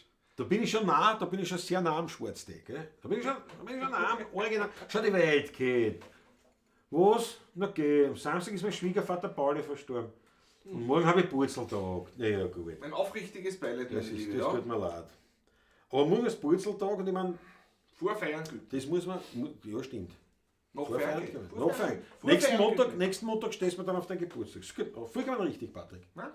muss ich sagen. Ja, da hast du. Da bin ich strikt auch bei mir selber sagen, nein, Vorfeiern ist gut. Geschenke kann man vorher kriegen. Das Die kann man vorher kriegen, aber gefeiert wird nicht. Gefeiert wird nicht.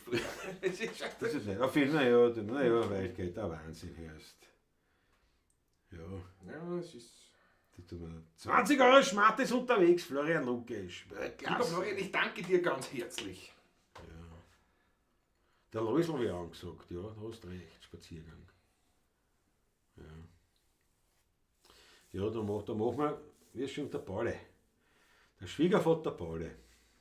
Ja. Dann machen wir den Läusel. Machen wir den Läusel, oder? Ja, passt. Der Weit geht zum Aufbau. Machen wir den Läusel. Ja. Spaziergang sagt das. Ja, wenn das der Spaziergang sagt, machen wir das. Ja. Jawohl. Und nächsten Montag dann natürlich müssen wir natürlich würdigen Würdigst. der Weike den Geburtstag. Und heute ist er nicht da. Er ist nicht im Chat zumindest. Er ist nicht im Chat, aber heute hat auch, ich habe schon gratuliert demjenigen. Also, Jürgen Petrus hat Geburtstag heute. Der Jürgen Petrus. Ich kennt keiner jetzt da, aber ein paar Mal war er im Chat War schon. mit dem Chat auch Ja, dabei. war schon im Chat. Oder vielleicht ist er heute dabei. Aber Ja, der wird wahrscheinlich der wird irgendwo- was anderes, der wird schon. Der wird schön. Also, reden wir doch wie Erwachsene. Der wird jetzt ist es 9:30, naja, jetzt wird er schon fett sein. Oder er hat vorgefeiert gestern schon und der schlaft er heute den ganzen Tag. Kann man Gemein, Petrus. Ich weiß. Da schaut der Michael Ungar beim Samstag, am 30. nur so zur Info, Weltklasse Michael Ungar. Da muss uns aber daran erinnern, nächsten Montag. Ja. Weil wie gesagt, nach Feiern geht. Aber vor Feiern nicht. Ich habe letztens einen Stimmstock mit alten Messingstimmzungen in der Hand gehabt. Hast du sowas auch bei deiner Quetschen eingebaut oder gibt es sowas gar nicht mehr? Hat ein Mördergewicht. Nein, ich habe in der keine drin, aber ich habe sowas daheim noch, in rauen Mengen sogar, ja. Alte Stimmplatten. Aber da sind schon Aluminium drin. Der. Und die haben es aber früher auch schon eingebaut. Also so selbst aus den 30er Jahren wieder alte Harmonikas. Die Zinkplatten haben sie auch verwendet nebenbei und so, ja. Aber ich habe sowas daheim, kenne sowas, ja. Aber das hat er noch beim Zinkgießen. Zink, habe ich gesagt. Ja, Zinkgießen. Du, der Martin Rexis hat gestern Geburtstag gehabt. Oh, Naja, das da ist, müssen wir dich auch agieren, aber zuerst müssen wir was einschenken. das ist im Vorsprung. Im Vorsprung, nicht wie der nicht besser, wenn er steht. Jawohl. Martin Rexis, Weltklasse. Na, pass auf, wir machen das jetzt einmal so. Wir reisen jetzt einmal in Läusl an. Und ihr, meine liebe Pavlacistaristi, haut eine Orgie an rote Achteln für alle unsere Geburtstagskinder. Ob jetzt nachgefeiert oder vorgefeiert, ist wurscht. Wir nennen es nicht sozusagen für die quasi rundum aktuellen Geburtstage. Haut eine mörderische Wellen an rote Achteln für den Martin Rexis, für die Wildcat, für den Michael Ungar. Wenn wir noch wen vergessen ist, ich glaube, das weiß jeder, weil. Ja, der Vollgasmusikant. Wir müssen noch mal ein Ferngespräch führen, ein Fachgespräch. Ja, das macht es jetzt zwei. Unbedingt, ja. Über Quetscher reden. Das ist einfach. So viel kann ich nicht sagen. Dann nehmen wir die Familie Pauli noch dazu, dann Ja, nehmen wir so, na ja. Spielkernzel noch dazu, Ja, genau. dann nehmen wir Janik Hermann dazu, dann nehmen wir in Hagelmo noch dazu. Ja, und sperrt sich irgendwo, wo es nicht so leicht aussieht. Und wo kein anderer Unschuldiger dazustoßen kann. Das ist ganz wichtig. Ganz wichtig. Da fallen mir noch ein paar andere auch noch ein. Man sieht gerade und sagt, das ist ja eine richtige Wiederherde. Ja. Ja, ich bin einer der letzten wieder, weil ich bin 18. April und ich glaube, wann ist ein Stier? Ich glaube ab dem 20. Kann das sein? Ich bin in Astrologie jetzt nicht so versiert, aber es gibt. Ganz aber kurz es ist, nachher. Kurz nachher. Kurz nachher, ja. Kurz noch, ich glaube, jetzt blöd gesagt, Müsste ich glaube, der Hitler war schon Stier. Also, jetzt Zum schon Schluss erst war er noch- ganz stier. Ja, ganz schön. Aber der Hitler ist ja 20. April und ich glaube, weil ich ja eben am 18. April Geburtstag habe. Und das war dann natürlich immer wieder so ein blöder Schmäh halt, ne, mit dem 20. April. Und ich glaube, dass das schon Stier ist. Also ich bin Könnte sein, einer der überpackt letzten, ist ich bin ja einer der letzten Das ist wieder, auf jeden ja. Fall, Ja, ja. ja. Also, Das ist auf jeden Fall, das klingt schon na Moment, der Wolfgang Kroh hat es gar... Jesus, nein. Jesus Habe ich das Video Maria. vergessen. Ich habe einen 60er gehabt. Der Wolfgang, auf das wird aber extra angestoßen. Auf einen 60er stoßen wir extra an. Wir gingen jetzt immer Ja, so ja. Bis wir einer auffährt. Da sind wir noch... Das Knoppe, war sehr knapp.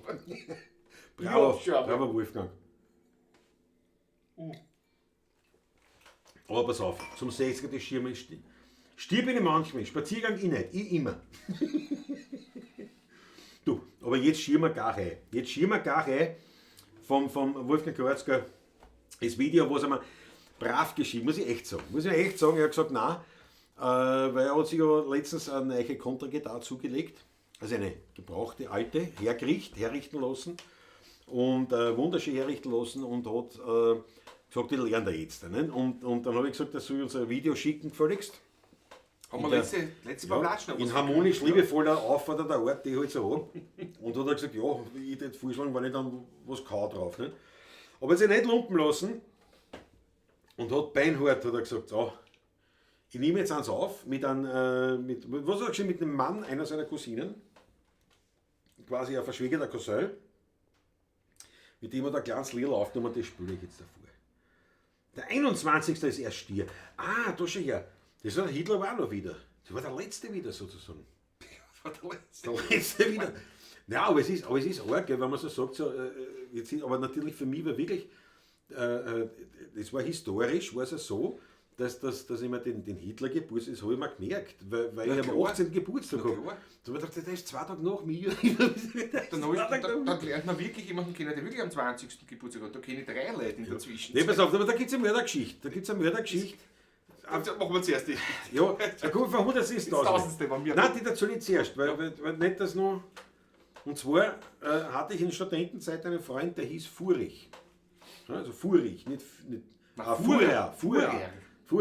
Ja, nicht Furich sind die in Wien. Fuhrer. Und der hat gehabt, irgendwann im April Geburtstag, wurscht. Und der hat halt dann ein Festel geschmissen am Samstag, halt rund um den Geburtstag. Und da hat er gefeiert, weiß ich nicht, 25 oder irgendwas, also eine Studentenzeit, 30er war es noch nicht. Und hat natürlich, und das war der Samstag, klarerweise, wo halt alle Zeit gehabt haben, und das war zufällig der 20. April. Und natürlich seine Hauer haben sie nicht erblößt und haben natürlich bei dem Lokal, das er da gemietet hat, haben sie die Auslage geschrieben, wir feiern heute Fuhrers Geburtstag. Und ich meine, na gut, hat nicht lang gedauert, war die Kiewerei da. Ne? Wer ist da verantwortlich? Der hat das gar nicht gewusst. Das habe ich so aufgeschrieben, wir feiern Fuhrers Geburtstag. Na, der ist gekommen. Wie heißt das? Ich habe gesagt, Fuhrer. Das ist ein Wahnsinn, das war grandios. Aber sie haben das natürlich, es wurde alles aufgelöst, da hat es die Zählen, aber davon ist es auch erledigt. Ja. Was war die Whitegate? 50 Euro von Whitegate. Dankeschön, Whitegate. Dankeschön. Ja.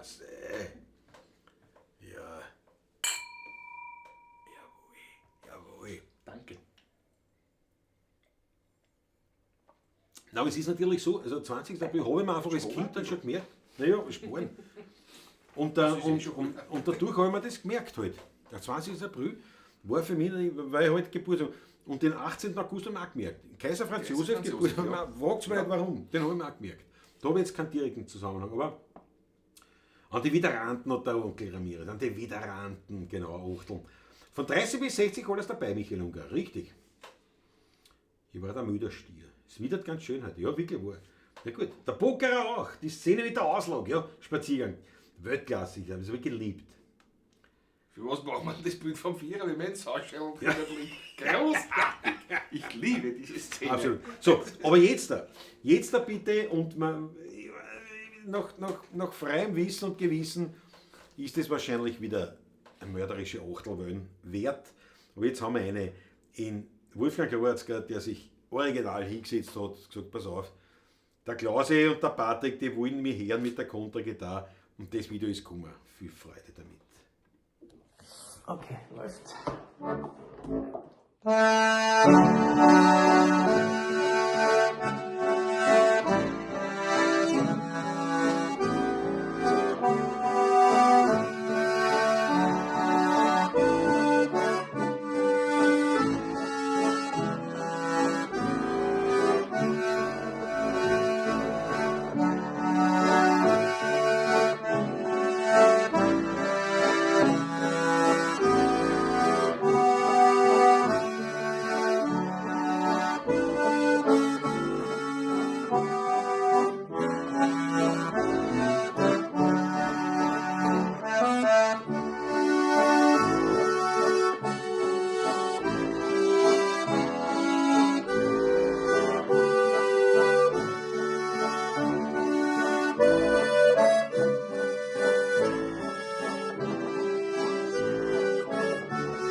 Der Weltklasse. Weltklasse, die Hochtel von China.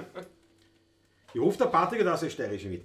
Ja, pass auf, jetzt machen wir den Läusel. Du hast die steirische mit noch früher. Das ist ja verständlich. Wir machen den Läusel, dann, was haben wir noch was gesagt? Nein. Ich glaube nicht, oder? Ich glaube nicht, nein. So machen wir den Läusel. In Läusel, ja. Und dann muss ich einen Stock höher. Na, schauen, ob ich einen Platz für die Manke habe im Garten. Gar, interessiert mich jetzt. Und da musst du die Ich will ja nicht steirische. rauchen können. Das war was, warte, ich gucke gleich, ich kann nicht rauchen. Haben wir gemacht am Anfang bei unseren Pavlatschen. Wenn einer eine rauchen will, geht einer nicht rauchen. Wie haben das Das gemacht? haben wir ganz am Anfang Wir haben gemacht. bei der Paulatschen geraucht. Nein, da, ich bin dann rausgegangen einmal, da bist du einmal rausgegangen. Das haben wir, ja, ja. Ich kann mich noch erinnern. Von Frau. da weg? Von da weg, ja, ja. Da ist einer rauchen. Mit einer rauchen gegangen, ja, ja, Immerhin. ja, ja. Nicht oft, aber das haben wir dann, irgendwie ist das dann verloren gegangen. Das ist ja kein Schaden, nicht? Also, Das kann man wirklich, Ja, ja. das kann man wirklich erinnern. Das ist mal. ein paar Mal war das, ja, ja. Das war nicht rauchen. Das war leibend. Aber beide, da warten mit Kuba gleich. 5 Minuten. Ja, warte, in 5 Minuten sind wir wieder da. Nichtsdestotrotz, ich Nein. wollte es jetzt nicht Nein. verschmähen, das würdige Video von Wolfgang Kreutzger, ganz leibend. Super. Beste Grüße an deinen verschwägerten Cousin, der eine tolle Jamnik in der Hand gehabt hat. Ja, aber Natürlich tolle Jamnik, aber man muss natürlich auch sagen, die hat natürlich die Gitarre doch etwas übertrumpft. Aber Wolfgang, ich hoffe, du hast eine Riesenfreude mit der Kontragitarre Ich glaub schon. und wir freuen uns auf mehr. Wenn du ein bisschen die eine hast, das war echt leibend. Das war echt wirklich sehr leibend. Und danke dir für dieses Video. Danke, Die Achteln danke. siehst du. Die Achteln kommen dir entgegen. Von der Pavlatschisterie. Und wir haben jetzt speziell für die Wildcat, aber auch für natürlich alle anderen, die Freude dann haben, in Läusel. Gustav, gell? Ich habe einen Auflauf. Einlauf. Ja, Auflauf ist auch nicht einen schlecht. Anlauf kannst du nehmen. Ein Anlauf für einen Einlauf, das deppert, das war der Zulauf. Ja. Und der Auslauf.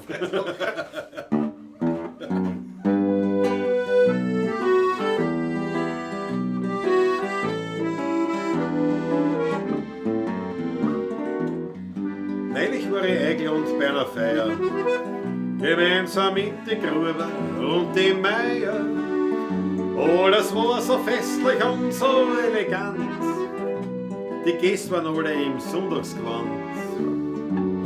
Die Anzug und Krawatten, die ganzen Ehegatten, die ganzen Damen im Kostümchen nobel und doch schlicht.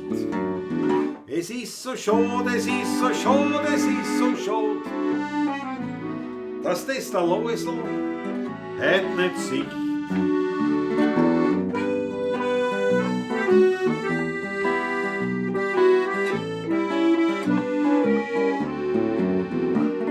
Am Anfang war die Stimmung noch ein bisschen flau, aber dann ist das Essen gekommen, no, und schau, kaum wurden die Hähndeln und die Fleischlerln serviert, hat sich keiner mehr geniert.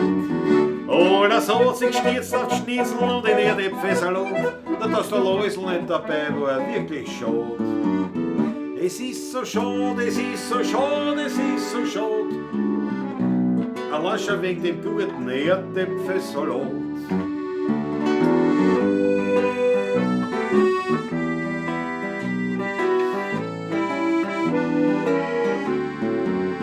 Naja, und dann trinkt man noch ein paar Schnapseln zum Verdauen. Die Achteln rennen, so schnell kannst du gar nicht schauen. Und dann werden auch schon die alten Lieder gesungen. Ja, und das Tanzbein wird geschwungen. Die Meier tanzt Lambada und der Gruber ist kein Vater. Hat sich zu ihr dazu, der Tisch spricht zusammen, ein Gstudelbauer. Es ist so schade, es ist so schade, es ist so schade. Ja, der fällt der Läusel halt schon dazu.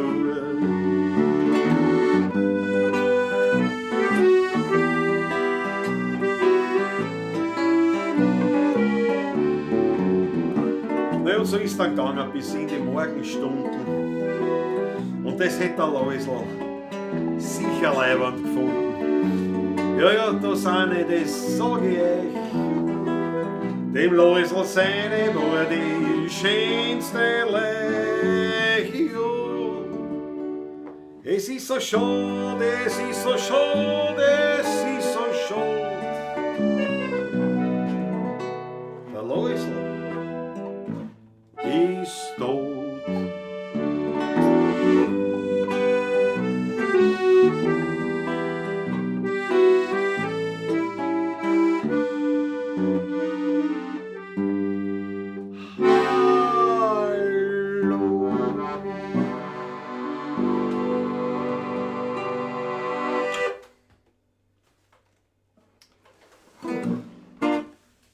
Jetzt hätte er draufpasst.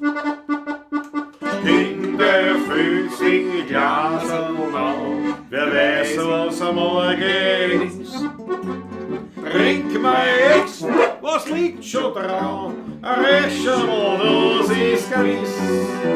Ein geschmackiges Bussel von beim Schoß, was braucht das ein Mensch noch mehr? Was kümmert uns, was am Morgen ist? Bringt's noch einen Liter her? Was kümmert uns, was am Morgen ist? Bringt's noch 12 Liter her? Meine Freunde und Bekannten und Verwandten sind wir gewesen. Tschecheranten, ja, weil wir sind so weit. Wir machen gewiss keine Schand, gar kein Spurt, wenn wir fallen nicht aus dem Rahmen. Wir haben seit vielen übergaben und dazu in der Klasse Schnee schurft immer so. Weil wir sind keine Weh, nein, wir sind keine Weh, nein, wir sind keine Weh, das wissen sie.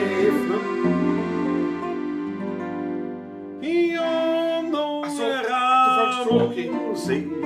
Oder? Das ist ja schon der F, ne? Da müssen wir ein F aufhören, richtig? Richtig? Warte, Patrick überlegt noch, warte mal. Das ist in B, ne? In B ist es. Ja, richtig? ich glaube, du singst die Strophe. Naja, ich hätte das Ganze, natürlich, das Ganze, Passt schon, ja. die ganze Symphonie hätte ich gesagt. Wie ein F, ne? Ja,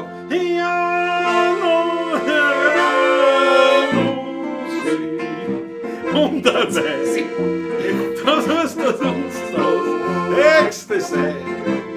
Es ist uns wirklich oder sonst, ob ihr ein Goethe oder bestens Hans, der Himmel hängt uns voller Gang. Alles muss man anschauen, das tut uns schweigen. Von Ebermollen schauen wir alles zusammen. Jo, was schaff, gehen wir zusammen. Das ist ein F, gar nicht F, ein B, ja. Du sagst, in Na, F drum. und B ist, das denkt man, wo sind wir jetzt? Ja. Der Schluss hat wieder passt, nicht? Wir haben es gleich aufgehört. Gleich Weil nein, aufgehört, es kam eben noch eben vom Andi, von den Vollgasmusikanten, der Wunsch rein, da habe ich sofort aufgegriffen. Im Himmel spielt der Zieher, aber den kennen wir nicht. Noch nicht. Was haben wir da? Patrick, was ist mit dir? Patrick? Was ist? Dein Finger muss Schau stehen. mal Schon lang? Jetzt Schon sehe ich erst beim Nachschauen. 5,99 vom Original und zwar. Hippo character's head pops out of water, surrounded by his hippo squad. Ja. Ja, ja. Ja? Bravo, Andi, sehr zum Wohl. Dankeschön. Bravo, Prost. Jawohl. Ja, Patrick, es wird Zeit für die steirische, gell? Wenn ihr die so die Krise, jawohl. Das Messing, ja. Musst du wirklich hinauf, dann muss auf. gehe ich kurz was holen. Ja. Ja, am Smartphone und Laptop muss am Phone WA schreiben, am Laptop E-Mails in 3 verschiedenen Sprachen. Mega Bankbutton, das ist aber was, ich verstehe schon nicht einmal dein Posting. Aber klingt nach Anstrengung. Das ist ja kein Wunder, dass man es nicht versteht, wenn es in 3 verschiedene Sprachen geschrieben ist, nicht? Ja. Du, aber weißt du, was gerade schreibt? Vielleicht gibt es im Himmel ein Wiener Café, das ist wirklich ein Lied, glaube ich, das wir uns im Vielleicht. Bild einmal reinziehen. Ein Wiener Kaffee. Es ist Ich kann nicht es aber, einfach. Nein, ich kann es aber fast, nämlich auch mit diesen Ja. Akkorden. Das ist ein Jazz-Standard eigentlich. Es ist gar nicht so einfach, ja. Aber natürlich mit ein bisschen Anschauen geht's. Aber wir haben ja noch eigene andere Lieder. Was hast du? Was hast du hingemacht? Nein, aber... Es wird immer schlimmer. Es wird schon werden. Nix ist schon. Incredible. Make it better. Incredible. So, da. Ja, hast du es jetzt? Kann ich jetzt endlich aufs Eis gehört? Bitte gehen Sie. Unterhalt die Leute. Ich trinke noch einen Schluck Wasser. Ich unterhalte die Leute. Ja, darf ich was... Vielleicht hören wir noch die ersten Takte an. Weißt du? Ich bleibe am Lieb noch ein paar Takte. Bleibe noch.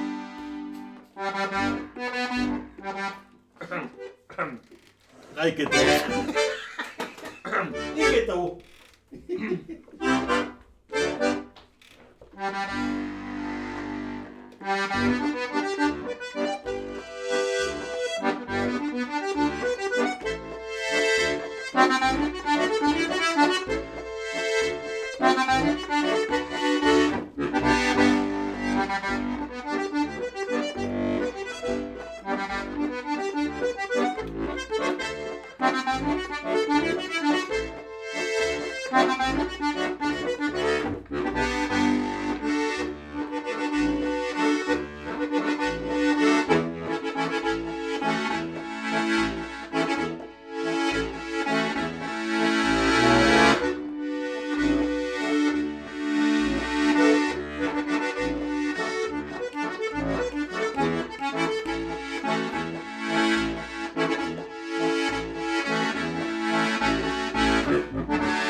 Nochmal den zweiten.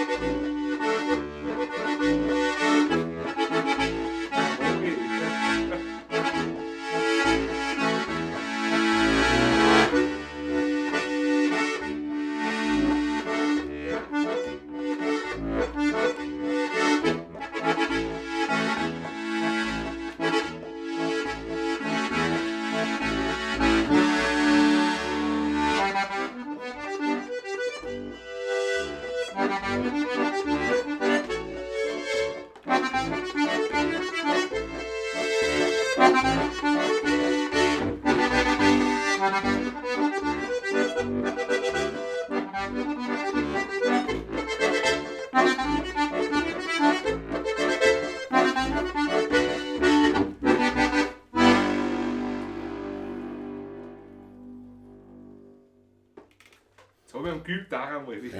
Einmalig. Bravo, bravo. Mit dem Titel? Für Yvonne, von mir. Es gibt noch einen dritten Teil, aber den habe ich jetzt abgekürzt, weil nachdem der Klaus schon wieder da ist. Nein, hast du dich nicht an mir stören müssen, um Himmels Willen. Ja, ein schönes Instrument, wenn man es kann, Musik haben, ja genau. Ja, die ist hellwach heute, ja. Wer ist hellwach, oder was? Der Onkel.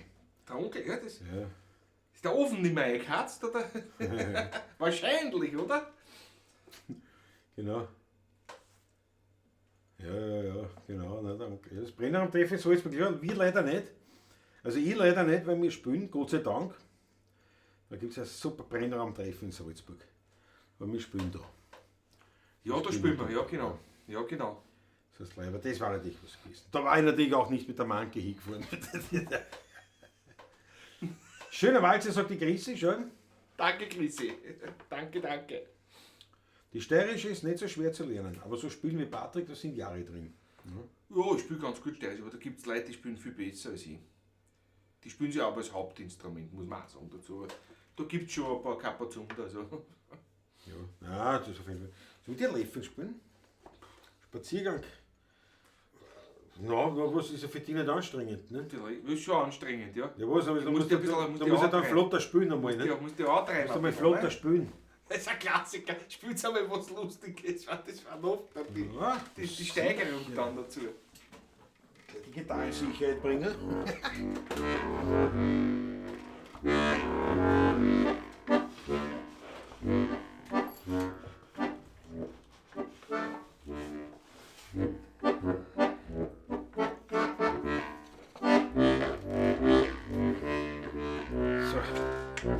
mal schauen, ob das. Bereit? Müssen wir schauen. Aber wir schauen ja gerade mikrofontechnisch. Nein, es müsste gehen. Gut. Bin bereit. Bitte schön.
No.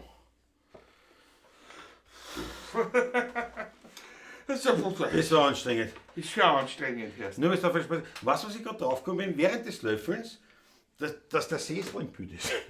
Die ganze Sendung schon. Ja, ja. Naja, ist ja nur unter Säckerl, aber ist mir aufgefallen. Und das gehört so, das ist die Souffleur-Kabine. Ja, genau, Das gell? hat genauso aus. Kann man sagen.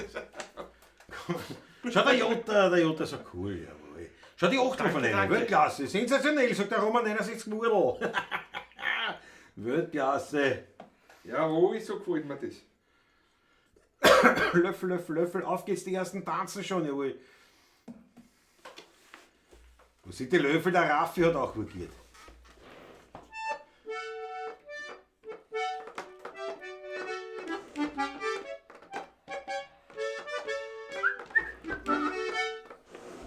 Der Steuermann, der Weltklasse. Jetzt heißt Ich habe gar nicht gewusst, dass sich der Klaus so schnell bewegen kann. Jetzt machen wir einen kleinen Wechsel. Das ist Machen wir einen Wechsel. Ja. Und Wechsel. Weg mit dem Westbesteck. Weg mit Salatbesteck.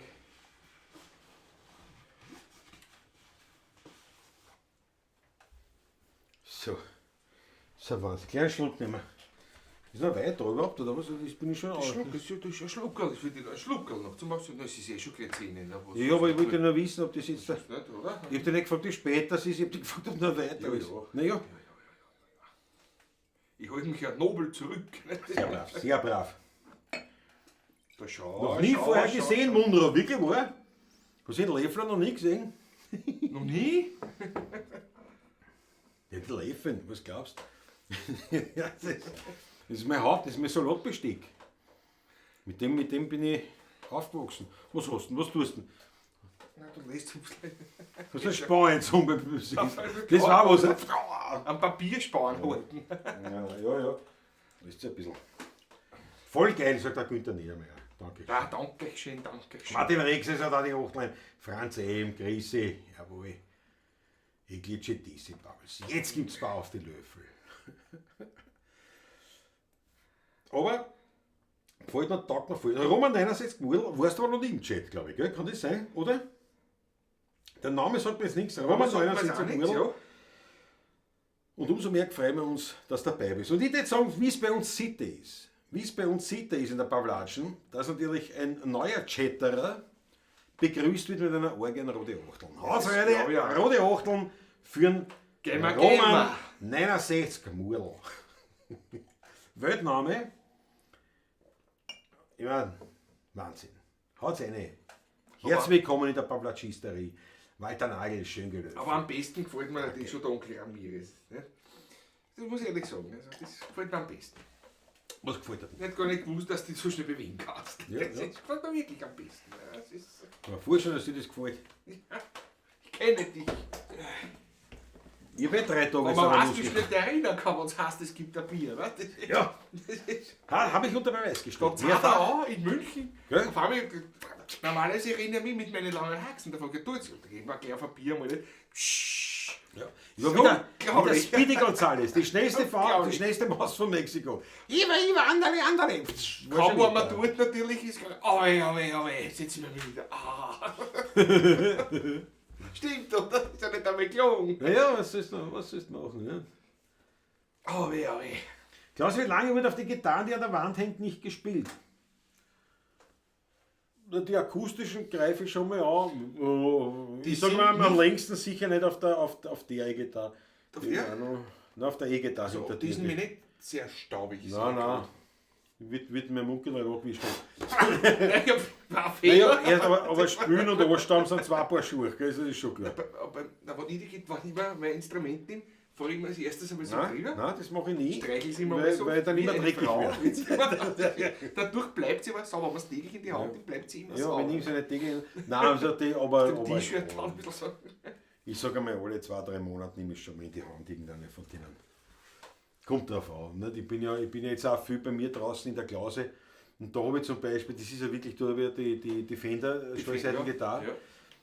mit den hinnigsten Seiten von allen, aber auf der spiele ich eigentlich am meisten, weil ich, wenn ich draußen bin, nehme ich die zur Hand.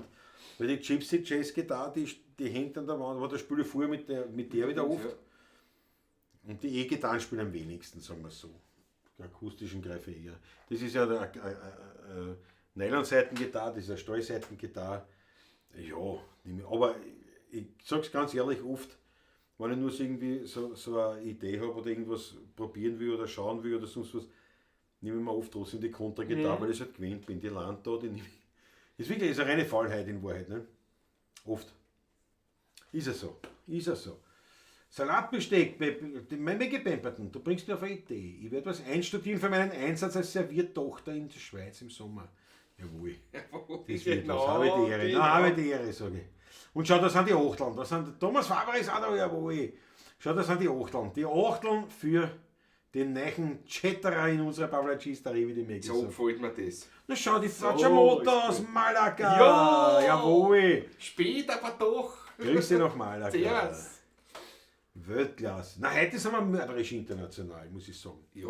Da fehlt jetzt noch der Uli Slonek aus Helsinki, Helsinki, der fehlt ja. noch. Aber Facciamotta Malaga, dann haben wir, naja, gut, heute, ja, der Mundro aus Thailand, Thailand, ja. das war es aber eh schon, oder? Das war es eh schon. Der Rest ist doch so eher aus dem österreichisch-deutschen Schweizer Raum.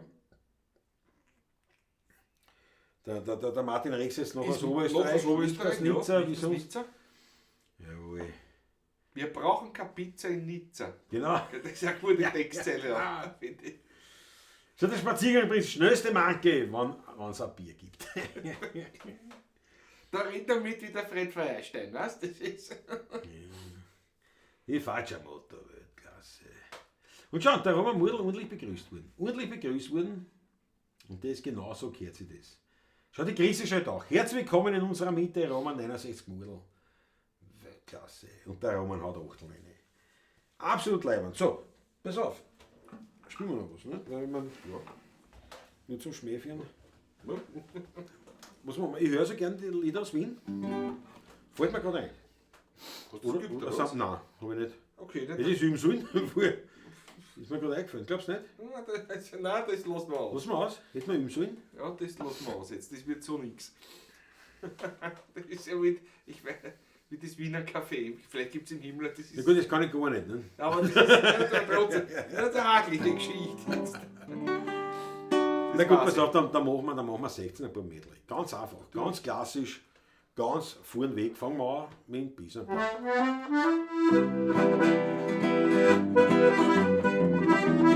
Hol's back und tu dir vor, jawohl! Servus.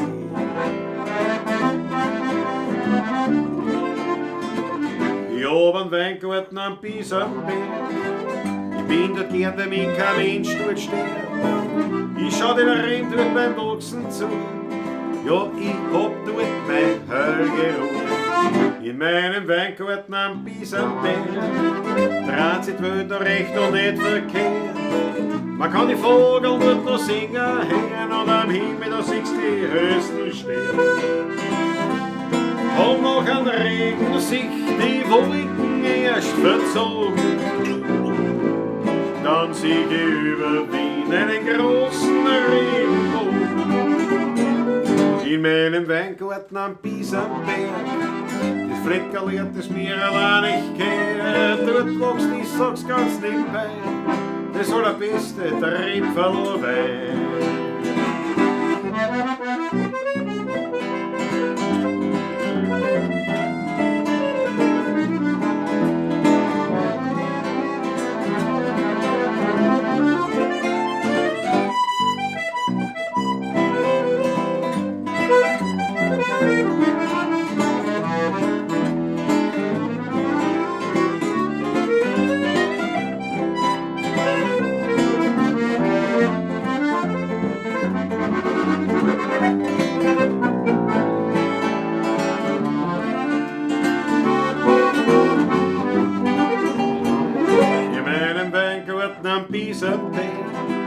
Ich Fleckerl es mir aber nicht kennt. Dort wächst, ich sag's ganz nebenbei, das allerbeste Trepferl-Wein. Dort wächst, ich sag's ganz nebenbei, Messing, das allerbeste Trepferl-Wein.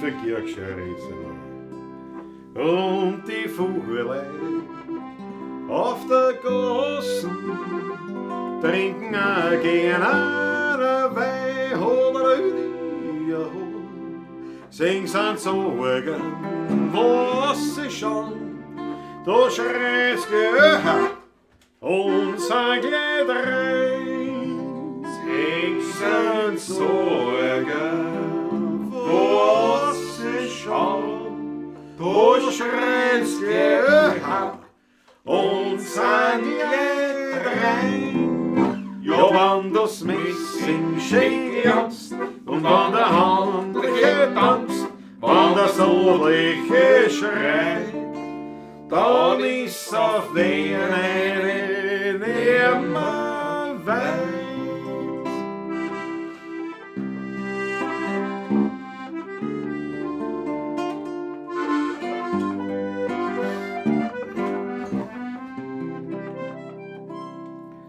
Und von Vater Säge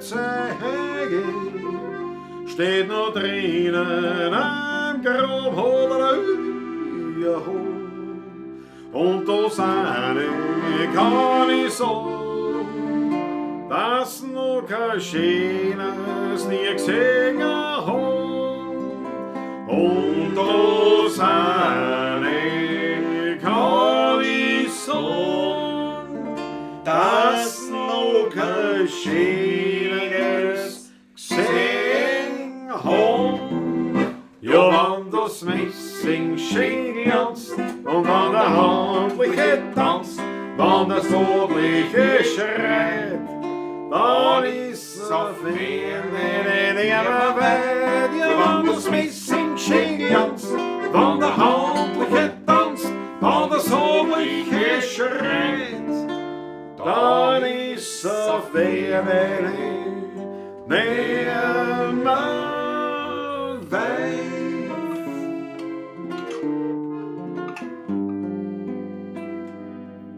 Zwischen Nussberg und Donau, am Rande von Wien, da liegt ein ganz kleines Dörfe mit kleinen Häuseln darin und gleich der Kirchen um See. Da liegt die Buschenschank, Daschler, versteckt. Gerne in der Kirche von Kaltberger Dorf, da liegt der Herriger ganz still und klar. Der Wein ist herrlich und noch ehrlich. Und Musikanten spielen dort die alten echten Wiener Lieder. Von Tod, vom Wein und von der alten Zeit. Darum findet man mich dort immer wieder. Und ich find dort Gemütlichkeit. Sag's mir die Billigkeit, der uns schon erfreut.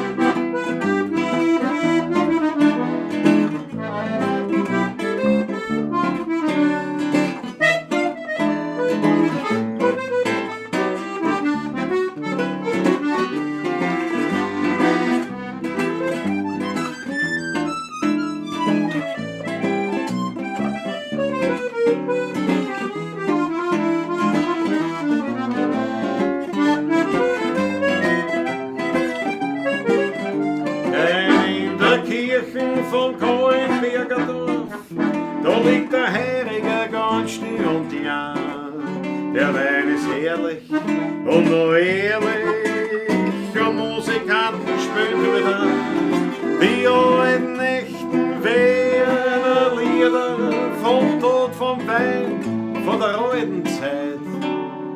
Drum findet man mich dort immer wieder und ich find dort Gemütlichkeit. Und ich find dort Gemütlichkeit.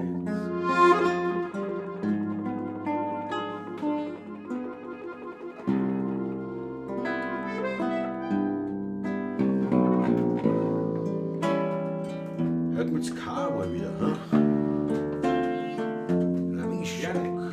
Gerne. Sehr gerne. Skyline von Wien, du lebst in mir drin. Es kann kommen, wer will, dem macht keiner hin. Du beruhigst mich und du bist mir vertraut. Du bist allmächtig und manchmal auch zerbrechlich. Skyline von Wien, du bist die schönste Wienerin. Den Neiden und Leuchten hast du immer verziehen. Bin ich einmal fort, brauch ich kein Souvenir. Skyline von Wien, du lebst tief in mir. Du fangst an, was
Skyline von Wien, du bist die schönste Wienerin. Den Neiden und Heuchlern hast du immer verziehen. Bin ich einmal fort, brauch ich kein Souvenir. Skyline von Wien, du lebst tief in mir.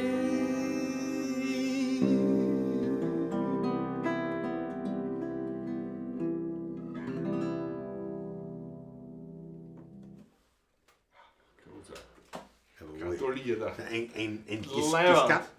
aber dann habe ich Hurst müssen, da habe ich die Du hast eine Orgie von Achteln verdient. Glaubst du, naja. Echt, ich finde das großartig. Ja, immer bemüht. Ich finde das echt leibend. Immer bemüht. Armstrong könnte es nicht besser, sagt der Spaziergang.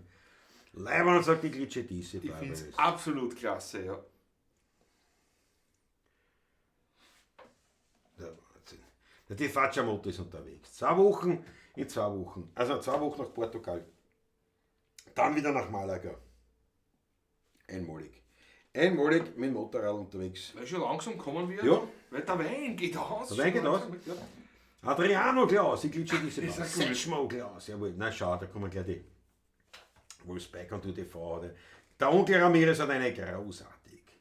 Der Franz M. Wäre wichtig. Jawohl. Ja, aber wie du richtig sagst, wir kommen dem Ende nah. Nein, wir sind aber nicht im Ende nach. Jotsanejos! Achso, das ist für die falsche Motto. Ich hab das schon. Ich wollte schon Spanisch aus. Jotsanejos! Quichlara de la Frontera! Ja, es wird anders heißen. Oder ist das schon Portugiesisch vielleicht? Nein, das ist ja, nur kann Spanisch, auch glaub ich. sein. Nein, ich glaub, es ist Nein, das ist nur Spanisch. Wernerli ist blutig. Aber eben, Onkel Ramirez, sowas ist ja der Beweis, wenn das ist so leicht verbinden lässt, dann Los, ja. sieht man, was für eine Verwandtschaft da eigentlich besteht. Musikalisch. Definitiv. Walter Nagel sagt, setz mal Klaus. Der Franz Bartel hat die Achtelleine. Alexander Haus hat die Achtelleine und Hast du eine Achtel verdient? apropos Alexander Hausl, den letzten Schluck, mein Lieber. Jawohl, vom Hauserwein Zum Wohle. auf dich. Gell? Danke dir herzlichst neu für deine großartigen Weinspiele. Muss ich echt sagen, das war ein mörderisches Kistel. Also das ist wirklich wild. Streckenweise habe ich kein Wort verstanden. Mundro, ich auch nicht. Ich auch nicht. Der Wahnsinn Weltklasse, sagt Günther Niedermeyer. Ganz Wien hat den Blues spazieren. Das ist großartig. Ist das. Aber es geht nicht immer. Also, ich weiß nicht, also es geht schon immer, aber bis deppert, das geht sicher auf die Und Stimme. nicht die Stimme. Damit wollte Ich meine, das ja, sagen. mit 2 Lieder wird es wurscht sein, aber wenn du das wirklich am Abend, wenn du jetzt wirklich so auftreten würdest und das öfters machst, dann Das ist kannst du es sagen an sich nicht, aber diese Art zu singen, du spürst das ja noch, Louis Armstrong gerade von Haus aus diese Stimme. Ja, der hat ab, von Haus aus, nicht? ne? Darum ist es einfacher. Ne? ich meine, ich rauche viel, aber so Wenn du das viel. machst wie Melto am Meer oder was mit deiner eigenen Stimme, wird es nichts machen. Nicht? Aber so, das Verstöhnen Ach so, ist natürlich auf Dauer nicht gesund wahrscheinlich. Auf Dauer wahrscheinlich nicht. Auf Dauer machen wir es ja nicht, weil es ist ja kein wirklicher Standard beim Wiener Lied. Aber es ist halt, ja, finde ich, ein ganz guter Gag dazwischendurch. Sagen wir es Ja. so. Der ist was kaum. Meine Herrschaften, wir sagen danke herzlich Danke für euch. euer Dabeisein wieder bei der Pavlatsch Nummer 165 und nächsten Woche der Ostermontag, ein Feiertag, aber auch da. Da wäre ich schon an mir zu angekommen, aber nicht lang, kaum seid ihr da. Ja, eben. Mein Lieber, Da ist gleich wieder Energie vorhanden. Mit der Pavlatschisterie kommt auch die Energie. genau so Das ist ist es. so. Bluesschrammeln-Spaziergang. Jawohl, die Bluesschrammeln. Ja, spielen wir am 12. Am 12. Ja, Nächste Woche. nächste Woche, ja. Also da haben wir eh noch ein Ding dazwischen. 2 Tage später spielen wir ja noch der Pavlatschen. 10. ist die Pavlatschen und am Und am 12. Mittwoch, glaube ich, gell? Mittwoch, ja, beim Selic. Aber auch das findet man auf der Homepage und natürlich auch Facebook und geteilt, Instagram und und so. überall, Ja, ja. überall. Wir sind nicht auch vollkommen. Wir sind eigentlich Wir sind eh wir überall. sind eigentlich viel unterwegs. Das ist sehr Wahnsinn. Ja, das wird einmal, und das alles ohne Agentur. Aber scheiß auf die Agentur, was wir brauchen ist Wein. Meine lieben Freunde, Meine lieben Freunde, noch einmal zum einen, bitte,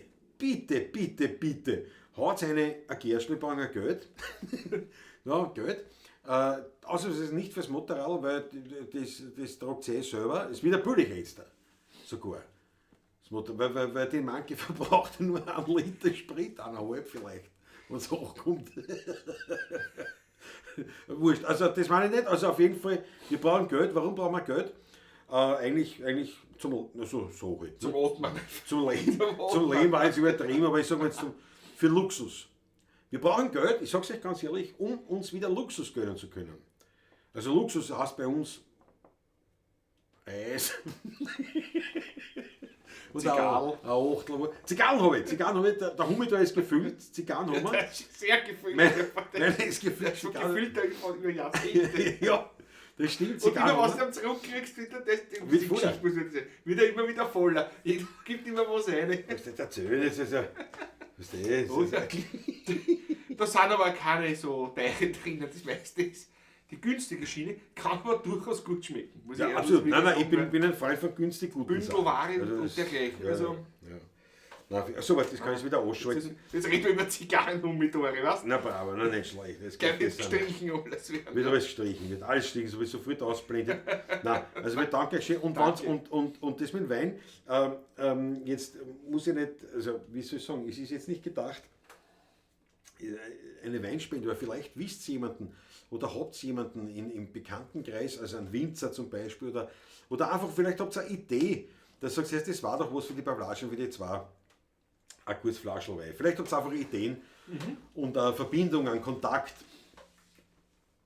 Auch da wäre uns schon geholfen. Aber natürlich, wir haben eh noch nur Wiener Weine und das haben wir eh alles, aber Ich weiß, ich denke, es war leibend irgendwie so ein bisschen auf persönliche Vermittlung sozusagen. Oder ich meine, wenn es so macht wie der Alexander Hauser und das bringt es auf einer Kistel Wein zum nächsten Spieltermin, das ist natürlich auch Wahnsinn. Und da muss ich echt sagen, eine Flasche haben wir noch und alle Weine, Alexander Hauser, alle Weine, die du da in das Kistel reingepackt hast, inklusive Alle Schnaps. großartig, ja. Ich bin jetzt gespannt auf die Donauprinzessin. Oder Ich weiß gar nicht, ja, einer ist auf jeden Fall der liegt da, bin sehr gespannt, was der. Ja, was das wird nächsten Montag, wird die Nächsten Montag, ja. geköpft und war wirklich leibend. Also ich danke dir nochmal ganz speziell Danke, dafür. danke, ja. Und Luxus neue Seiten für die Gitarre, her ausspazieren. Da gehe ich vorher vor. Der liegt. Mander und Mandarinnen, schön was mit euch. Jawohl, ich intoniere meine Weltklasse. Kann sogar Rot aus Dattendorf sein, na Weltklasse, na unbedingt. Wir saufen alles. Das hätte ich so nicht sagen sollen vielleicht. Und auf Roter durchaus. Natürlich, Ja. natürlich. Gibt doch Weiße in Dattendorf, die trinkbar sind. Absolut, ja. Kenn ich. Ja. Haben wir sogar letztens einmal gehabt, dann haben wir einen getrunken. Wolfgang Klo hat es gerade uns einmal einen Genau, gegeben auch. genau. Ja. Richtig. Aber das nur am Rande. Das bisschen Bedeln muss immer sein. Weil man, Kapeteln. naja, ums Geld habe ich schon bedelt. Da muss man schon. Nein, ihr wisst, was los ist, ihr wisst, was wir gemeint haben. An Obolus für die Musik, Das wir danken euch passt herzlich so. für einen Einwurf für die, Bitte darum. für die Musik. Und in Sachen Wein sind wir offen für viele, viele Ideen. Wir danken euch herzlich und freuen uns auf nächste Woche und jetzt verabschieden wir uns mit einem Klassiker mittlerweile. Ne? Der wird ein Vorschlag. Ein letztes Viertel, der Abend mit euch war wunderschön, es hat uns gefreut. Aber für heute singen wir das allerletzte Lied, weil jetzt wird's fürs Heimgehen langsam Zeit. Wir haben heute gesungen und viel gelacht, den Abend miteinander verbracht. Es ist auch gewarnt worden bei manchen Lied. Wir haben was getrunken und haben was gegessen, den Alltag miteinander vergessen. Da sind wir ehrlich, wir werden schon langsam mit. Herr wird der Vorschlag. Ein letztes Viertel. Der Abend mit euch war wunderschön. Es hat uns gefreut. Aber für heute singen wir das allerletzte Lied. Weil jetzt wird's fürs Heimgehen langsam Zeit. Und wie ich bei meinem letzten Viertel sitz, denk ich an meine bläden Witze, die schienen Wiener Lieder und an die Gemütlichkeit. Wir haben etwas und gesungen viel, nur gegen ihn wird's langsam still. Und so hat jede Stimmung ihre Zeit. Er wird ein Vorschlag. Ein allerletztes Viertel. Der Abend mit euch war so leibend, das hat uns wieder mal sehr gefreut. Aber für heute ist das allerletzte Liedl. Weil jetzt wird's fürs Heimgehen langsam Zeit.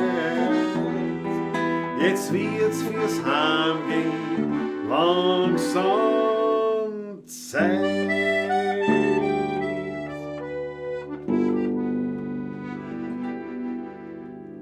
Jawohl.